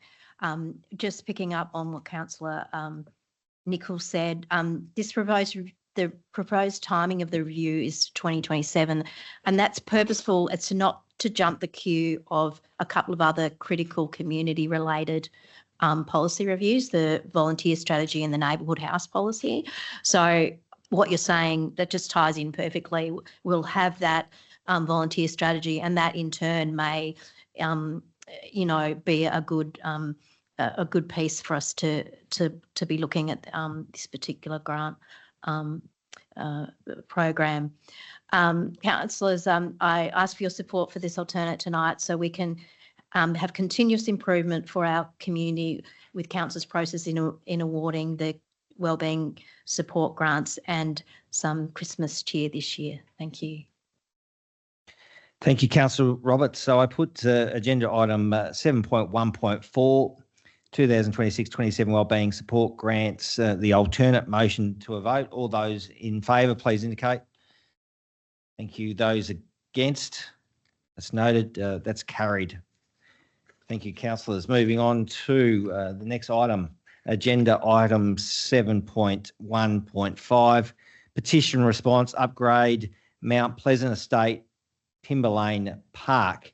Officer's recommendation is as follows: that Council 1 notes the petition from residents of Mount Pleasant Estate regarding Timber Lane Park, which requests Council's consideration of additional specific park facility upgrades. 2, notes that Timber Lane Park is identified in the Cardinia Road Precinct Structure Plan, PSP, as a neighbourhood level open space, and that any development of this park, including consideration of the facilities requested, would be in excess to the standard allocation at this classification level. And 3, thanks the petitioners for their engagement, and inform the lead petitioner of the outcomes of council's consideration, including the information in this report. Councillors, do I have a motion? Thank you, Councillor Kwasik. I'll move the officer's recommendation. Thanks, Mayor. All right, we note that you are moving the officer's recommendation, Councillor Kwasik. Councillors, can I have a seconder? I see Councillor Thompson. Thank you, Councillor Thompson. Going to the mover, Councillor Kwasik. Thank you, Mayor. Through you. Thanks, Councillor Thompson, for the second. I don't want to say I moved this one begrudgingly, but I don't think it's a particularly good news story. This petition was heard at an ordinary council meeting. It was addressed to me from a couple of residents asking for some upgrades to their local park, which of course is always a good thing to get some feedback from the community. I think they wanted the construction of a toilet block, closed shed barbecue area, maybe a half basketball court there as well. So I'll get stuck into my notes that I've prepared for this, but it's probably not the best news. And I think you can see that in the officer's recommendation there too. So I want to thank the residents of the Mount Pleasant Estate for putting the petition together and for advocating for their community. The reasoning for the request is sound and well intended. And as I mentioned, it's always good to see residents taking active interest in their local park or wanting to better their local community. So we can't knock them there. As responsible local government, we do, however, need to balance local requests within the scope of social fairness and the use of ratepayer funds. And that's been mentioned a couple of times tonight. And to allow this, council has previously adopted the play space and the open space strategies that outline the standards for service provision within our parks, local parks, neighbourhood level through to our larger regional parks. And so that's so that we don't have, unfair expectations from the community. Council has divvied up all of the parks and future parks in the area and assigned levels to them. It's important to note that Timber Lane Park was planned and delivered as a neighbourhood park under the Cardinia Road PSP and was completed in 2019 in line with the developer's approved plans, council standards and service provisions. So they've hit the mark when it comes to those things. However, we do acknowledge that some residents may have expected more facilities to be constructed by the developer. However, based on a review of the plans and the past advertising material, we cannot verify the origins of those beliefs. So I just want to say that I support the residents in providing any information from the developer or agents that may have led to that misconception. Please send it to me, please send it to your ward councillor, Councillor Thompson, or any other councillor. Bring us up to speed if you do have evidence of that. To provide toilets and a large shelter in the park would need to come up to a township level space, requiring a significant investment of around 200 to 300K. This is close to the value of an entire new neighbourhood play space. Considering several play spaces in Pakenham and wider throughout the Shire are much older than this one. The average is, of course, early 2000 builds. This one's 2019. There is, unfortunately, greater fairness in the limited capital budget contributing to the renewal of these older spaces, such as the upcoming Ebony Play space that's getting done. We also note that larger facilities for longer visits have been provided for at the recently finished Officer District Park. Those residents, people who are encouraged to visit this one, are intended for 1 to 2 hour visits. Of course, there's toilets there and there's much more to come there as well in stage 2. So if you do want to stay for a very long time, we do encourage you to go to those larger parks. I don't want to finish on a negative though. A wise person once said to me, tell them what they can do, not what they can't do. So to the people who were part of this petition, you of course can continue to lobby council through the budget process. So every time there's a budget, we ask for submissions. If you would like to make a submission, you're very welcome to do that. You of course could apply for a grant or get a funding commitment from another level of government. Council will often find a way to do projects if they're not paying for them. So that is always open to you. And of course, you could also split up your requests to make them smaller. I know, if they're really after a barbecue in there, well, that's quite a small thing to ask for. Maybe you could split it up rather than asking for the whole hog there. So I'm probably going to leave it there. Mayor, I want to thank Akuldeep Singh Gill, Simran Paul Kaur Gill, Japji Kaur Gill and Gurmeet Kaur Gill, who were the original petitioners, and of course, everyone who participated in that petition. I want to thank officers for their work in considering and responding to it. But yeah, council doesn't have any plans to expand offerings at this park right at this moment in time. Thank you. Thank you, Councillor Kowalczyk. Moving to the seconder, Councillor Thompson. Thank you. Thank you, Mayor. Thank you, Councillor Kowalczyk. Pretty well summed up, I think. So I'll be careful not to repeat many or too many of your points. But it is petition responses like this one where it's one of the hardest parts of representing a growth shire, and especially a growth ward, because unfortunately everything in this report is absolutely correct. Yet I completely understand and empathise why the petitioners feel the way they do. The residents of Mount Pleasant haven't asked for the world, as mentioned. They haven't demanded immediate construction or a budget line. They've asked for toilets, a barbie and a half basketball court as their community grows. That's reasonable, that's measured, and it's a proactive way to engage with council. And I want to genuinely thank the lead petitioner and every signatory for it. But there is a difficult truth that follows this. The parks that have been delivered at Mount Pleasant, Timber Lane and Hilltop are consistent with the approved master plan, landscape plans and the Cardinia Road precinct structure plan as previously mentioned. And also, as mentioned, the Officer District Park was open with this higher level rating in the same PSP precisely to serve for those bigger needs for estates, including Mount Pleasant. But I won't over what sits underneath the petition. Residents say they bought into the estate with different understanding of what would be delivered. And if that's what was communicated at point of sale, the frustration is entirely legitimate. And unfortunately, it's the gap that sits between marketing and approvals. And this gap has actually presented itself in many different ways to this council, even over our 18 months for anyone that's been new, which is wrong. So I'm sorry, I know it's not the answer residents wanted to hear, but unfortunately it's the discipline required to keep that keeps open space provisions fair between suburbs and wards. So tonight's answer is not never. It's that any future upgrades to Timberlane and Mount Pleasant must come through our open space planning and budget processes on its merits. And now this petition is formally on the record for exactly those processes. So once again, I do thank the petitioners again, and I will be supporting the recommendation. Thank you, Mayor. Thank you, Councillor Thompson. Any other councillors wishing to speak to this item? There being none, I'll go back to the mover, Councillor Kwasik. No further. Councillors will put this item to a vote. Those in favour, please indicate. Thank you. Those against? That's carried. Thank you, councillors. Moving on to the next item, agenda item 7.1.6, Instrument of Appointment and Authorisation, Planning and Environment Act 1987. The officer's recommendations are as follows: that council, in the exercise of the powers conferred by section 147 subsection 4 and section 133 of the Planning and Environment Act 1987, resolves that 1, the member of council staff referred to in the attached instruments be appointed and authorised as set out in the instrument. A, Marsha Musi, and B, Joanne Scardamaglia. 2, that the instrument come into force immediately when signed by council's chief executive officer and remains in force until council determines to vary or revoke it. Councillors, do I have a motion? Thank you, Councillor Roberts. I move the officer's recommendation as written. Thank you, Councillor Roberts. Can I have a seconder, please? Thank you, Councillor Potter. I'll go to the mover, Councillor Roberts. This is very much an administrative item which gives the officers the authorisation to do their work. These two officers are part of the prosecutions team.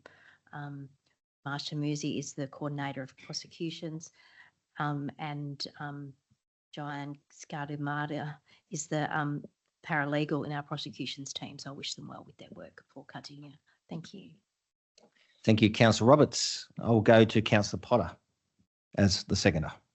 This just ensures that they have appropriate legal authority to carry out their work and support the efficient operation of council's planning functions.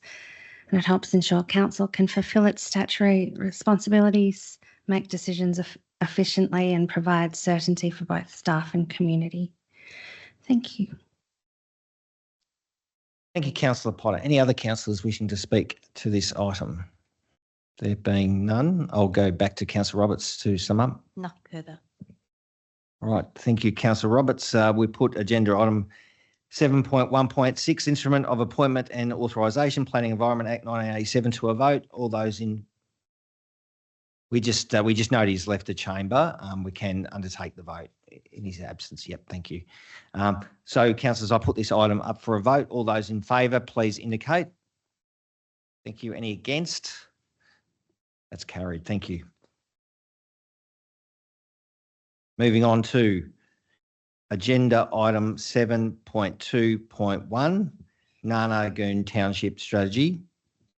The officer's recommendation is that council, having considered all submissions, adopts the Nanagoon Township Strategy, Attachment 1, and associated background reports in Attachment 2, Part A background and planning context report, and Attachment 3, Part B, understanding Nanagoon.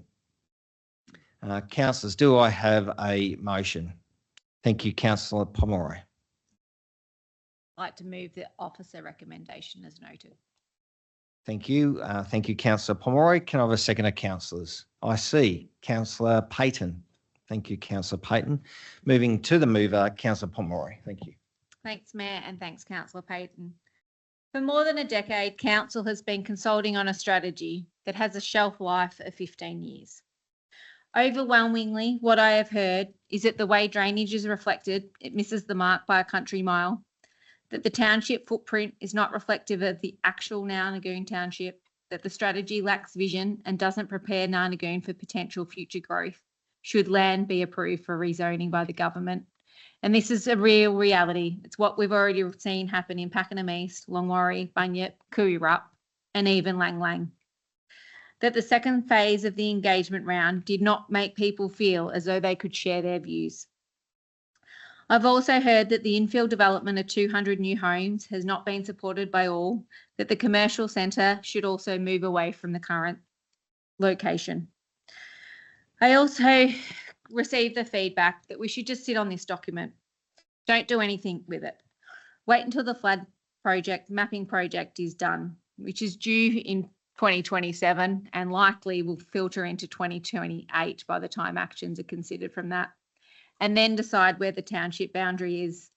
But the boundary isn't just constrained by the flood modelling, it is constrained by the green wedge, and rezoning is not supported under current state and council policy frameworks. This is the boundaries that the planners have need to work within, and that is what the current strategy reflects. And I acknowledge the frustrations around that. We've gone back and forth with the community so many times trying to work out ways that we can look at that gateway from Narnagoon and how we do it. There is no option. So it may surprise some that I've moved to have this strategy endorsed tonight, but there are reasons for this. Infrastructure has been a consistent theme throughout the engagement. Road safety, drainage, incredibly so, active transport links, the future of the murals, and the required investment in the town in partnership with council. And without progressing this strategy, I'm worried that these aims will also just sit on the shelf. This strategy will also guide new development. Some of the things that this strategy commits council to do is A3, review the future direction and preferred land uses within Precinct 3 railways in the Western Port Green Wedge Management Plan post the Melbourne water flood modelling. A13, advocate for, encourage and support tourism, community and visitor related development. A23, work with the Department of Transport and Planning and identify opportunities to enhance pedestrian safety, access and amenity. And A27, review drainage-related complaints and service requests in Narnagoon over the past 5 years to identify key issues and inform future priorities.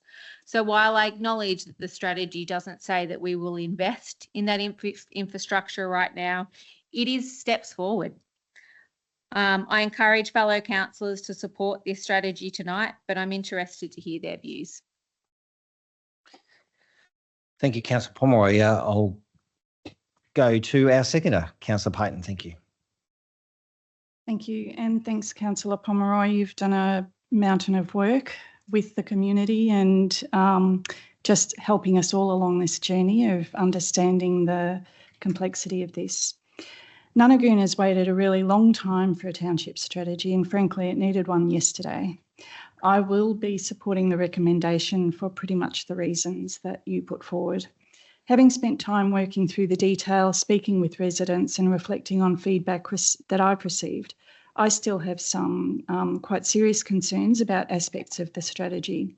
In particular, I'm concerned about the level of support within the strategy for townhouse-style development, especially when the community has consistently expressed a preference for protecting the township's rural village character and has raised concerns about overdevelopment. Townhouses are not even needed in Narnagoon, less than 2 kilometres up the road in Pakenham East. They're already provided. There's a lot of significant town housing there. Townhouses are generally also not well suited to an ageing population and can also be challenging for young families. I also have concerns about infrastructure. Throughout the engagement process, drainage, roads and safety were repeatedly identified by residents as priorities that should be addressed alongside or before further growth. While the strategy acknowledges these issues, I would have preferred to have the benefit of Melbourne Water's flood modelling before locking in some aspects of the township's long-term direction. The strategy itself recognises the importance of that modelling and adopts a precautionary approach to future rezoning until that work is complete. I'm also concerned about community infrastructure. The rec reserve is already at capacity. Officers have advised that planning for sporting facilities sits with council's sport and rec teams rather than the strategic planning process. However, I believe this strategy should have included that consultation, particularly given the local sporting clubs and the school are key sources of social connection within the township. I'm also not convinced that relying on green wedge protections and planning controls alone provides genuine long-term protection against urbanisation. We've seen successive state governments erode green wedge land in response to housing pressures. In many cases, it's easier to expand into green wedge areas than to pursue more challenging infill outcomes across established suburbs. I also think there are lessons for us in the level of community participation. The first phase engagement attracted 135 survey responses, while the second only attracted 30. I've considered whether delaying adoption of this strategy would benefit the township. I considered waiting for the flood modelling to be completed and seeking further community engagement. However, despite the shortcomings that I and Councillor Pomeroy have raised, I've reached the view that Nunagoon is better served by a township strategy than having none at all. For that reason, I'll support the adoption of the strategy. However, I also believe Council should formally note the community's concerns regarding townhouse development, receiving a briefing once the Melbourne water flood modelling is completed, and undertake a review of the housing and infrastructure components of the strategy at that time. Thank you. Thank you, Councillor Payton. Any other councillors wishing to speak to this item? I will go back to Councillor Pomeroy to sum up. Thank you. Thanks, Mayor, and thanks, Councillor Payton. I would really like to acknowledge the team behind this. There's been a small but very mighty group of staff who have led this project, have answered thousands of questions from myself, have met with Councillor Payton and I on numerous occasions. And I really appreciate everything they've done to bring this this strategy to us and kind of guide us through some of the more challenging aspects of, do we let it sit on a shelf? Don't we let it sit on a shelf? Which were very real possibilities. I also think that for other towns, we've got Cockatoo that sit behind us that are about to go into this process. We've learnt that a decade or 12 years, it is in fact, of engagement is too long. And I don't think we'll ever see that again. And I think that's really good. And I look forward to actually seeing what Cockatoos end up like to then go back and review against Nunagoon, because there's some things, even just the length of the document and how much there is to consume, that presented some challenges with the community as well. But in saying all that, I don't think we should lose sight of the work that has been done to get this here. Thank you. Happy to close up. Thank you, Councillor Pomeroy. Councillors, we put agenda item 7.2.1 Nunagoon Township Strategy to a vote. All those in favour, please indicate. Thank you. Those against? That's carried. Thank you, councillors. Moving on to agenda item 7.3.1, policy review, temporary community advertising signage. Officers' recommendations are that Council 1 endorses the draft temporary community advertising policy for the purposes of providing a 4-week community consultation period, and 2, receives a further report on the temporary community advertising policy that considers the outcome of the community consultation and adoption of the policy. Councillors, do I have a motion? Thank you, Councillor Kowaczyk. Happy to move the officer's recommendation. Thank you, Councillor Kowaczyk. Councillors, do I have a seconder? Thank you, Councillor Roberts. Thank you, Councillor Roberts. Going to our mover, Councillor Kowaczyk. Thank you. Thank you, Mayor. Through you. Thanks for the second. The draft temporary community advertising signage policy has been reviewed to ensure it remains current, clear and responsive to community needs while continuing to support community events and activities. This draft policy provides a structured framework for the placement of temporary signage on road reserves and council land, and they're outlined in that policy there, balancing promotional opportunities with public safety and amenity considerations. I want to thank those members of the community, some of them within my own ward and some of them outside of it, who have reached out to me about this in the past. And essentially, from those community groups who regularly liaise and engage with council about events, there has been some pent-up frustration with how council deals with community advertising. One of the ways that can manifest itself, for example, or comes to the fore is, let's say there's a location that is regularly used for community signage and we all know that location, and then an application goes in to say, oh, we want to put a sign up there to say there's a school fete on, or there's this or there's that. Council might come back, and they have come back in the past, and says, oh no, we're not allowing signage there. That community member will then have to write to me or another councillor and say, I have used that location in the past. I know it to be an approved location and I'm getting told wrong information. So I acknowledge that we as an organisation, as council, had a little bit of work to do, and I hope that this new policy picks that up. I think it's a lot clearer on what's in and what's out. It's a lot clearer on who's in and who's out in terms of whether they're for profit or not for profit. So I'll leave it there. I think this policy has broader council support, and of course we're going out to see what the community thinks, which I think when it comes to a policy like this, I think is really important, because we won't get heaps of engagement. What I think we'll get is specific responses if some of those core key community groups, like I mentioned before, identify any issues. And I think that's really what we need to make sure this hits the mark. Thank you, Councillor Kwasik. Moving to our seconder, Councillor Roberts. Sort of following on from Councillor Kwasik, really, I do encourage those community groups that do use this program, also the real estate agents who engage, who are often engaged by the community groups to support by putting up, the money to get the boards done. Have a look at this policy. Look at the locations. There's been some updates in terms of the locations. There's been some clarification regarding signs that are within the park reserve as opposed to on the nature strip. There's a difference. So I really think this is a good opportunity for those groups to have a look and just clarify that it's going to work for them, and that it's actually ticking off those issues that they've had. Yeah, thank you. Thank you, Councillor Roberts. Any other councillors wishing to speak to this item? There being none, I will go back to Councillor Kwasik to sum up. Thanks, Mayor. Through you. Thanks, Councillor Roberts, for your contribution. The review has been informed by consultation with relevant internal council teams, and now obviously we know that we are going out to the community. As was mentioned, what have we got? We've got real estate groups, event organisers, regular applicants, relevant community groups. They're going to receive direct mail, direct email, and through existing stakeholder channels. So, of course, it's going out to the broader community, but I do like that we're doing that specific targeted engagement for those directly affected. I encourage my colleagues to support this.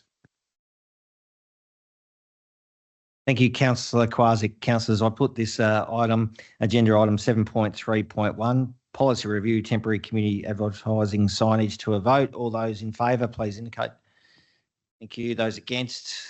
That's carried. Thank you. Moving on to agenda item 7.5.1, social and affordable housing strategy 2018 to 2025 progress report. The officer's recommendation is that Council 1 notes the key achievements of the social and affordable housing strategy and action plan 2018 to 2025, and 2, approves the commencement of the development of a social and affordable housing policy in the 2026-27 financial year. Councillors, do I have a motion? Thank you, Councillor Ross. I move the officer's recommendation as noted. Thank you, Mayor. Thank you. We note that, Councillor Ross. Seconder, Councillor Kwasik. Thank you, Councillor Kwasik. Going to our mover, Councillor Ross. Thank you. Thank you, Mayor. Look, this issue is a really big tick on the box of this council. This is another discretionary area that you don't necessarily have to get involved in. Nevertheless, at the time, it goes back to the previous, our second previous CEO, Gary McQuillan, identified an issue within the urban growth boundary that we had a problem with social housing. there was a whole lot of people out there who just didn't have a home to live in, particularly around, we were running the Together We Can program, which we won a national award for reducing family violence on a very, very small amount of money that was injected into a pilot program which seemed to have success. We had a Royal Commission into Family Violence too, which triggered into what part of the initiatives were to offer social and affordable housing. We were only a very, very small part of the solution, but nevertheless, in the day, the CEO had a report written up for councillors looking at land which could be appropriate that was owned by council, often quite gifted to council in different land areas that we could look at, which potentially could be for social and affordable housing, which came out of it, the social affordable housing strategy. One of those projects, we finished up with 4 sites out of this project that we could either offer to be leased, to be purchased, and council wouldn't be contributing any more money towards the projects other than supplying the land, which we could have leased or purchased off council. And we did it in a very unique way. We put it out to the market looking for different sectors in the community which might need help. So we looked at abused women, we looked at families with young families with children who had nowhere to live, and we finished up with 4 sites. And out of those 4 sites, we finished up being able to provide, I think it was 33 different properties at the time. One of them was in Cumberland Drive, Pakenham. 16 dwellings were created, 16 one-bedroom integrated social housing and supportive groups. One of the things that council wanted to see was the fact that a lot of these might be managed by somebody who would manage the group, and so therefore everybody coming in were basically coming in through a waiting list and qualified through the whole system. In Cumberland Drive, there were 16 homes developed. In the main street of Pakenham, there were 10 2, 3 and 4 bedroom units. In Story Drive, there were 6 units. And then in Stringy Bark Circuit in Pakenham, there was another 1. It's really unique that we put our hand out here and we didn't spend any money. Some of those were purchased off council. Some of them in the main street were actually developed by different foundations that put in the money to develop the whole area and said, we'll lease it off you, but at the end of the time, you will own it as council. So we do a little bit of maintenance there, but they organise the whole thing. This is a real a celebration that our council did our little bit that we could. And it was highly noted because in the urban growth boundary, there wasn't anything like this being done by any other council. And that was recognised because when the ones went up in Story Drive, I think it was, the group who put all the money in towards it, the Women's Property Initiative, the government turned up with, I think it was about $1.5 million and handed them a cheque and said, we would like to support these sort of things, particularly in areas where they aren't done. So that was a real ticket of support on what we were doing. As I said, it cost ratepayers nothing, and I look forward to seeing what had happened. I chaired the group. It was a wonderful group. I think we can keep doing more in this space. If you have a look in Dandenong, there's a really big project there which was done with, I think, 70 dwellings on the one property, and it was totally funded by other people, not council, but it was funded by other people, and it's been done in New York. It's done here in Victoria, and I know it really champions one spot making a big difference.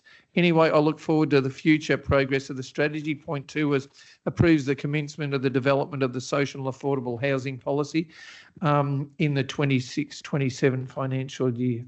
Anyway, I look forward to seeing what we can do in this space. Thank you, Mayor. Thank you, Councillor Ross. Going to our seconder, Councillor Kowalczyk. Yeah, thank you, Mayor. Through you. Thanks, Councillor Ross. Well said. I'm proud of the work that Council does in this space as well, as Councillor Ross mentioned and highlighted. And of course, we need to do more. I think it's also appropriate to reflect on that there's probably been a piecemeal approach, which has resulted in some really good outcomes, but probably on a very small scale. And I think that's highlighted by the note that's in the report there. Social housing makes up 0.8% of all housing in Cardinia Shire compared to 3% in Victoria.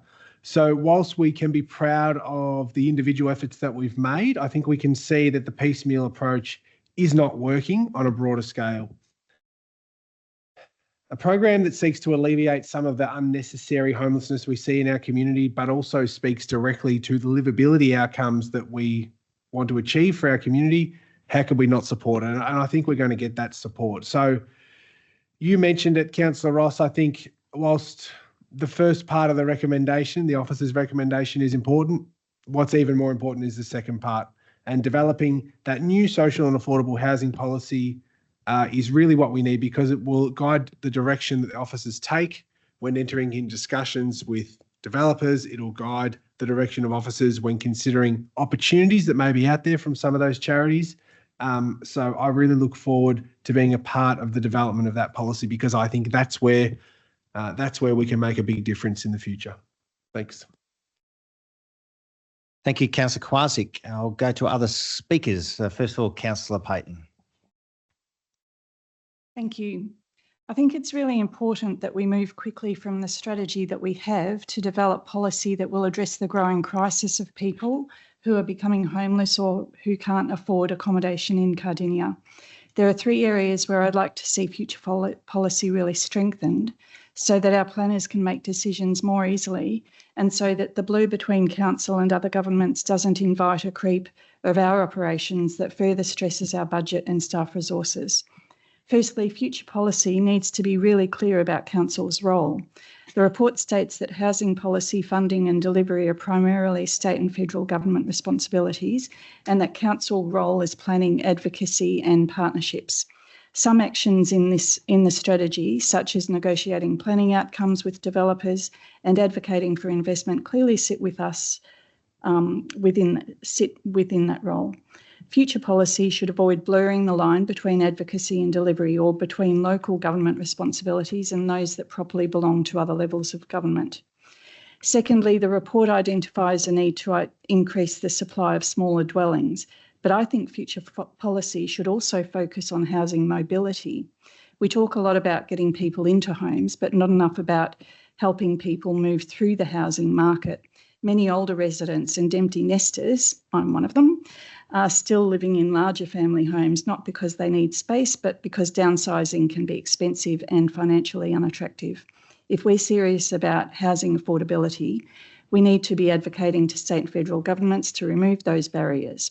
Every older resident who can move into a home that better suits their needs potentially frees up a family home for the next generation. Improving movement through the housing market may be just as important as increasing housing supply. Thirdly, future policy should focus on affordability and good planning outcomes. The report highlights key worker accommodation, seasonal worker accommodation, and the role of planning in securing housing outcomes. Future policy should also recognise the role of Cardinia Planning Scheme and the Green Wedge Management Plans in supporting seasonal worker accommodation, share farm housing and farm succession. It should also recognise that successful affordable housing is integrated into the broader community. We should be encouraging housing that is well distributed, close to jobs, services and public transport, and avoiding concentrations of disadvantage in any one location. Mixed communities generally deliver better outcomes than creating pockets where disadvantage can become concentrated. Finally, Action 6.2.2 looked at movable and modular dwellings. I'd like to see future policy be more innovative in this space. If we're serious about thriving communities, we need to think differently about the front line of homelessness. People sleeping in cars, on couches or in temporary accommodation can't wait years for traditional housing projects. Christchurch showed us, after its 2011 earthquake, that modular and container-based accommodation can provide safe, practical shelter quickly. I'm not suggesting council takes over housing delivery, but I do think we should be open to ideas like this and advocate for practical transitional housing solutions where they can help meet local need.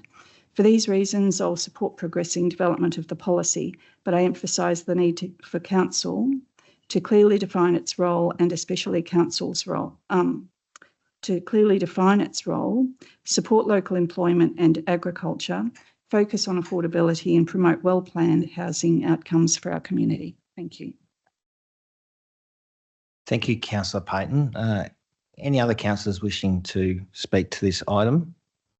Before I go back, I just wanted to say, before I go back to Councillor Ross, I just wanted to say that this strategy has made a meaningful difference for residents by improving access to safe, secure and affordable housing. Everyone deserves a safe and secure place to call home. When people have access to affordable housing, they are better able to build strong futures, maintain their well-being and stay connected to their community. Housing is the foundation of a healthy, inclusive and thriving community, and we're proud of the difference this strategy has made for residents who may otherwise have struggled to access appropriate housing. As Mayor, I'm incredibly proud to have exceeded our target, but more importantly, I'm proud of what that means for our community. At its heart, this strategy was about improving housing opportunities for people in our community who need them the most.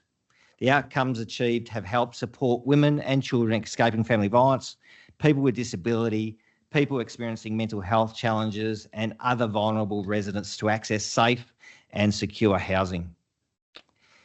As one of Victoria's fastest growing municipalities, it's important that we continue to plan for a diverse range of housing options so people at all stages of life can live, work and thrive in Cardinia.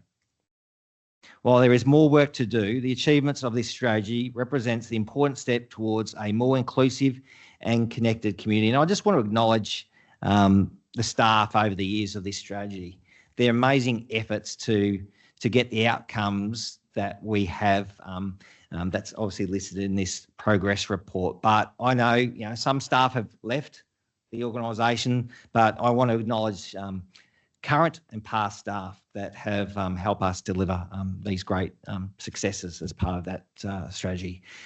Thank you. Sorry, Councillor Nicol. Thank you, Mayor. I would like to speak in support of the officer's recommendation and noting and acknowledging the achievements of the previous strategy and action plan. But I would also like to note a couple of elements as we think about this part 2 of the officer's recommendation, which is around approving the commencement of the development of a social and affordable housing policy for the 26-27 financial year. I note the difference between a policy and a strategy and action plan, number one. And that sort of raises some concerns with me around our intent here. Look, Councillor Kowarczyk said it, in the officer's report, it highlights that in Cardinia, only 0.8% of all houses are actually in the bracket of social and affordable housing, compared to 3% as a state average. So we're already behind the 8 ball. Elsewhere in the report, it flags that back in 2015, 2,547 households were estimated to require access to social and affordable housing in Cardinia, and that's anticipated with our growth to grow to 5,621 households by 2036. Now, we're already behind the 8 ball. We're already way behind the 8 ball. What did we deliver? 143. 2,547. We delivered 143. The officer's report doesn't talk to how much social and affordable housing was created apart from Council's strategy and action plan. That would be a good number to know, to understand that difference between 143 and 2,547 back in 2015, to actually understand the gap and actually understand our role. But also, to Councillor Payton's point, we're going to have to be crystal clear in this policy around how much doing we do versus how much the federal government does what it says it wants to do. So I just draw everyone's attention to table 5, page 452 of the officer's report, and the federal government dollars that are on the table, And I see that as a key outcome of this policy. We must make the federal government accountable to do what it says it's going to do in Cardinia Shire. We have to find out what the actual size of the gap is as at today and what that has to be bridged to meet future demand. And our policy must see that it is done, not necessarily us do the usual and do a half-assed fill the gap, build it as we go response. It's just critical because, as usual, if we are asked as local government to jump in, fill the gaps of the doing, it'll be our ratepayers that foot the bill. Thank you, Councillor Nicol. I will go back to the mover, Councillor Ross, to sum up. Thank you, Mayor. In summing this up, I really love the interest and the passion of my fellow councillors on this issue and commitment from this council on trying to get a solution to this.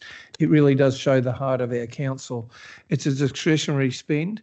Unfortunately, we don't have the funds to have the whole solution, but we can be strategic and directional and try and use what assets we have to better it. I know last time when I was the chair of the group on behalf of council, I took the council to Viv's Place because my dream is to get something like that one day in a small way where there's 60 dual apartments in Dandenong for women at risk, and it now caters for 60 women and 140 children.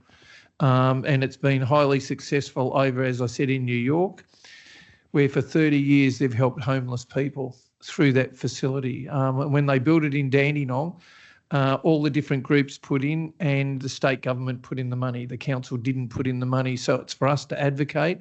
It's a really good thing, and I'd love to take this council along to see what is possible at Viv's Place in future, because once you see it, it gets into you and you really have something to aim for and a goal to aim at. So anyway, I think it's wonderful that this hasn't been dismissed, it hasn't been put to the side, and we do really, really have a heart. And I like Councillor Nicol, how he went to the big picture, which was there's literally thousands of people out there missing out, and we just don't know exactly how many. We do our little bit in there. Strategically, we can do a whole lot more and advocate on their behalf. Anyway, I look forward to what we can do in this space. Thank you, Mayor. Thank you, Councillor Ross. Councillors, I put agenda item 7.5.1, Social and Affordable Housing Strategy 2018 to 25 progress report to a vote. All those in favour, please indicate. Thank you. Those against? That's carried. Thank you, councillors. Moving on. That's moving on to agenda item 8, councillor reports. This is a very popular segment of our meeting, but we'll start off councillor reports. Councillor Quasi. Yeah, thank you, Mayor, through you. I wanted to use my report time tonight to highlight the 4 women allegedly murdered in 4 days. Their names were Layla Jeffrey, who was 13, Lavanya Chapa, 39, Yana Armstrong, 30, and a 17-year-old Yolngu girl from the NT who, for cultural reasons, shouldn't be named. All allegedly murdered by boys and men who were known to them. Now, I wanted to bring this up for a couple of reasons, but we recently had a police forum in our community. Many of my colleagues attended that, where we again learned that domestic violent crimes are still the most common crime in our community. So I wanted to renew the push that I made at that forum for an additional Alexis support officer for the Southern Metro region of which we are a part. Now, I believe we only have one of those specialists across Casey and Cardinia, and I could be wrong, but that was what was reported at that forum. And Casey has even worse numbers than we do when it comes to family and domestic violence. The Alexis program works, and the specialists have proven to reduce call-outs for police and reduce incidents of family and domestic violence. One pilot, evidenced by Australia Police Online, showed an 85% reduction in recidivism in families involved in the program. We as a society collectively decide what our response will be when we are faced with the tragedy of 4 women dead in 4 days. We also know that gender equality and greater respect for women and girls is paramount to stopping this from occurring. But in addition, as a council, within our own sphere, we can take a small, proven, tangible action, something that is within our reach to achieve, I believe, that we should push for. And so I would ask the Mayor and the CEO, or perhaps the Deputy Mayor and CEO, if that's more appropriate, to write to Victoria Police, but also the state government, for an update on my request and to continue the push for an additional Alexis worker for our community. They make such a fundamental difference. And I think on the back of such a tragedy, instead of just hand-wringing and outpouring of support and grief and emotion, all those things are important. This is a small action that we can take that we know through evidence and through data will genuinely make a difference in the lives of our community. So I would ask our leaders to consider that call. And I think it's appropriate that we bring that up, given that this is still the most common crime that we have within Cardinia Shire. Has been for a long time and likely will be for a long time to come. Thank you, Mayor. Thank you, Councillor Kwasik, and thank you for your report. That's definitely something we will do. Any other councillors wishing to report? Thank you, Councillor Roberts. Very brief. I just wanted to thank staff. There's a new barbecue and shelter in PB Roland Reserve. The barbecue's been switched to from gas to electric. It's been replaced, and there's a new picnic shelter, which is great to have that in that park. I've been supporting the mayor in the advocacy as we move towards the state election, and PB Ronald Reserve is one of the key parks that we're trying to attract state funding for. And I attended the 10th anniversary of Bless Collective a few weeks ago at their community meals. Fantastic night. They began their work at Burke Park and have now been for some time in the Pakenham Hall, Pastor Luke Williams and Chandling, and the board there and volunteers do a wonderful job supporting our community. I thank them for their work. Thank you. Thank you, Councillor Roberts. Any other councillors wishing to report? Thank you, Councillor Potter. I just want to thank our Outer East Women's Football for inviting me to attend the gather round at the Rob Potter Rec Reserve in Officer. It was a great day this last weekend, and it's something that means a lot to me as a girl mum. And even before being elected to council, I was a proud member of the Cardinia Women and Girls Sport and Participation Network. It's an amazing group of people advocating for participation, inclusion, gender equality and leadership opportunities for women and girls in sport. The event was about visibility, opportunity and community. It's about showing every girl that she belongs in sport if she wants to be there and that she's supported to be herself. Congratulations to all the teams and especially our mighty Officer Kangaroos who won their game. Go Roos. I also want to highlight that the Officer Business Network has another meeting. It will be in Officer at the Royal Golden Spoon. So come along to network with other business people. And if you'd like to come to that, please just email me. My email is on the council website to RSVP, and there will be ongoing meetings as well. Also, I just want to highlight the Catchment to Coast exhibition, which is at the CCC, the Cardinia Cultural Centre, and it's all about water in Cardinia and what that means to us all. It's in partnership with the Bunurong Land Council, Aboriginal Corporation, Melbourne Water and Western Port Biosphere Reserve Foundation. So that'll be pretty amazing, starting on the 23rd of July. And just, I also wanted to mention the Gurdwara Sri Guru Nanak Darbar Officer Victoria, Australia, will be having their World Drowning Prevention Day on Saturday the 25th. And everyone is invited to come and take part in that. And that's just at 33 Officer Road, Officer. So, yeah, that's it for now. Thank you. Thank you, Councillor Potter, for your report. Any other reports, councillors? Thank you, Councillor Ross. I'd just like to quickly report on a couple of issues, a couple of events that I attended. I must say our citizenship program is starting to win me over more and more. The very first one I went to, I was struggling because the way we'd done it for years and years, where we read everyone's name out and everyone individually came on stage. But at the last one that we had, I must say it's different. but it's more inclusive because now you finish up with the whole family coming up on the stage and having the picture with people. So whereas in the past you individually come out one by one on the stage and then afterwards you go and have pictures with the mayor, this way the people afterwards come out and they come up on the stage and they bring their families with them. So they all celebrate in the moment, which was really hard to do in the past because you would have just had a myriad of people coming. But I mean, I don't think there was anyone who missed out on coming on the stage with their family.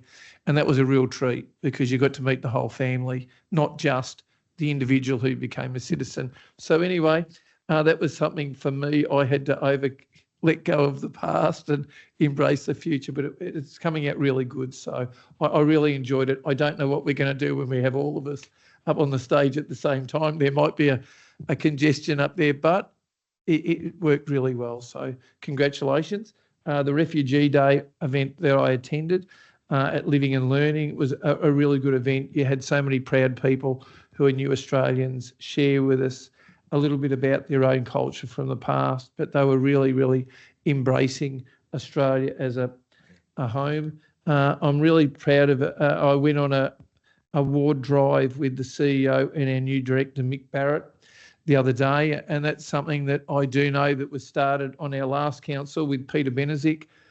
We used to go on a ward drive around your ward, so therefore you could share all the issues that they were aware of, that you were aware of, and sometimes on your journey you actually find other issues as you drive around, but you get to know that the senior management are aware of the things that are important to you, and I find that really, really helpful for all councillors to embark. And last of all, I attended the NAIDOC event for NAIDOC Week, held down at the Kurirup Bayside Hospital. I know the Mayor was there and some of the other councillors were there too.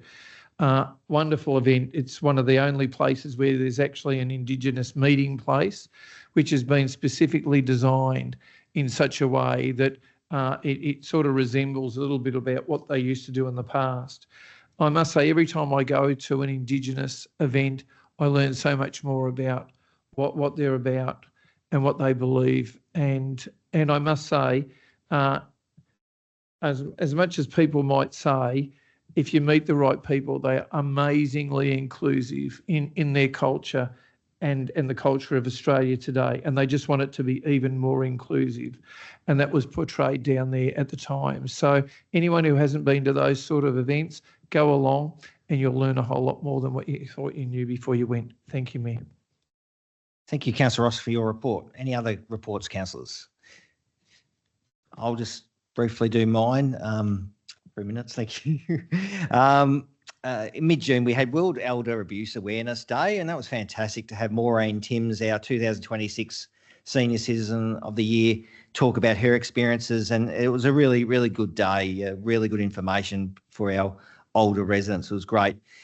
Casey, Councillor Thompson and I attended the Battle of the Bands where we were judges. We had Kurirup Secondary, Edenbrook Secondary, Packham Secondary and Emerald. And for the second year in a row, it was close. Kurirup was the overall winner. So we acknowledge that. Also, in June, we had the Men's Health Expo in Pakenham that a number of councillors attended. That was organised by Align Leisure. It was fantastic to have a night with a strong focus on men's health. So well done we had Tyson Goldsack, a past Pakenham resident who took the opportunity to have dinner with his parents before the expo or after, I think. But it was great to have him talk about men's health. The Fusion Festival, we had that, the Intercultural Festival at the Cultural Centre. NAIDOC Week, that was fantastic down at Kurirup. Also want to acknowledge the 10th birthday of Align Leisure. They've been managing Cardinia Life for 10 years, and I was invited to a morning tea, and it was just great.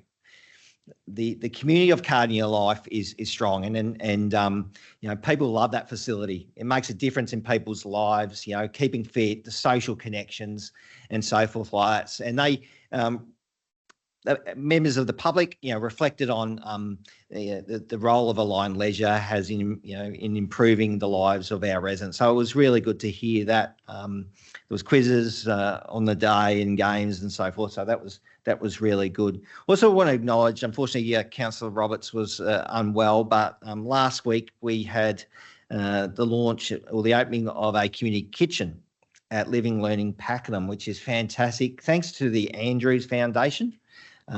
They provided a significant donation towards that kitchen. It's amazing. That will support their programs. We all know that Living and Learning Pakenham has a strong focus on new residents. Often residents, first time in Australia, so they've got a really great program in supporting our community. So that was really great to see the launch of that community kitchen. Well done to them. Great. As you said, Councillor Ross, 300 new citizens at our last citizenship day. We had 2 ceremonies, so 300 in the month of June. So that was huge. So welcome to those residents. Some were obviously recently new to Australia, but some, I think a gentleman from Emerald, has been here quite significant time and finally got his citizenship, which is great. All right, thank you. That concludes council reports. Moving on to presentations of petitions, and I note, Councillor Thompson, you have a petition. Yes, thank you, Mayor. I'd like to propose the following recommendation: that Council 1 receives the petition titled "Keep Cardinia Life Occasional Childcare / Creche Open." 2, notes the reports in tonight's agenda, item 7.1.2, proposed Cardinia Life Creche closure. And 3, notes the lead petitioner, Padmini Agnihotri Chandola, of the progress of this petition. Thank you. Thank you, Councillor Thompson. That's your motion, tabling the petition, seconded by Councillor Kwasik. So you don't need to speak any further, do you? I think so. Pretty self-explanatory from earlier tonight, Mayor. All right. Thank you. Seconder? No. All right, so we note that petition. We put that motion to a vote. All those in favour, please indicate. Thank you.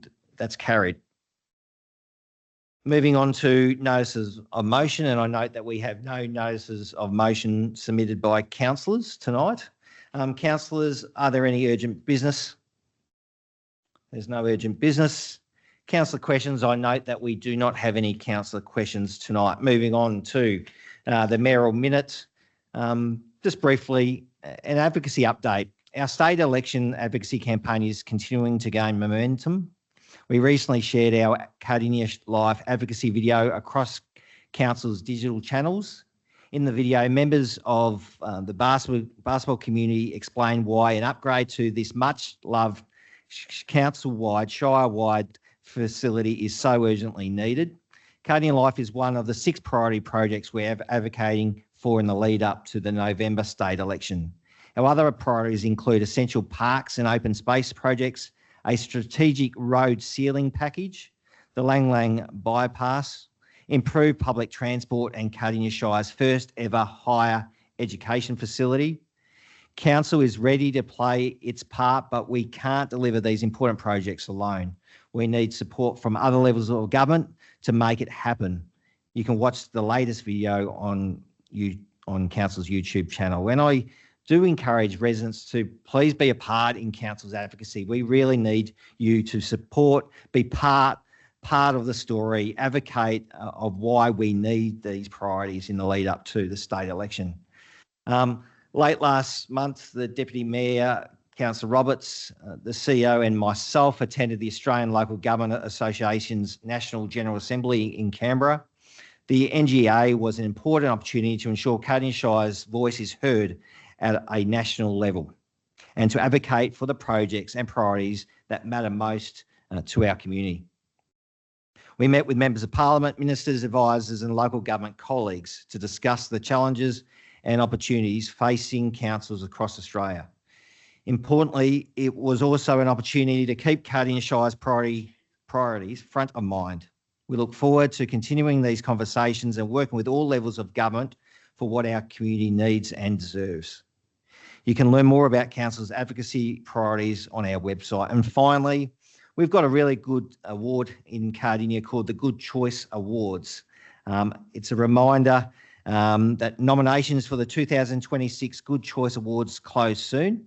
So if you know a young achiever, I strongly encourage you to nominate them. It's a great opportunity to celebrate their achievements and show them how much young people are valued in our community. Nominations close on Monday the 3rd of August. So please visit Council's website for details. So that concludes the mayoral minute.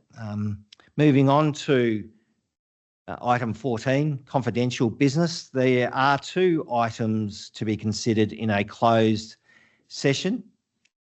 The recommendation is that Council, pursuant to section 66, subsection 5A and B of the Local Government Act 2020, close the council meeting to the public to consider the following confidential information. 1, agenda item 14.1, commercial matter is designated confidential on the grounds that it relates to section 3, subsection 1A, council business information, being information that would prejudice the council's position in commercial negotiations if prematurely released. And 2, agenda item 14.2, land acquisition is designated confidential on the grounds that it relates to section 3, subsection 1A, council business information, being information that would prejudice the council's position in commercial negotiations if prematurely released. Councillors, do I have a motion for that?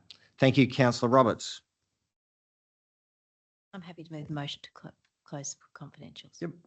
The recommendation, thank you. Can I have a seconder? Thank you, Councillor Pomeroy. Councillors, I put that to a vote. All those in favour, please indicate. Thank you. Those against, that's carried. All right. So thank you. I do thank the members of the gallery who joined us in person, and also those online. So that concludes the open section of tonight's meeting. Thank you for your attendance. The next council meeting will be held on the 17th of August at 6 p.m. in these chambers. We will now take a break to farewell our members of the gallery and move into a closed council meeting. Thank you.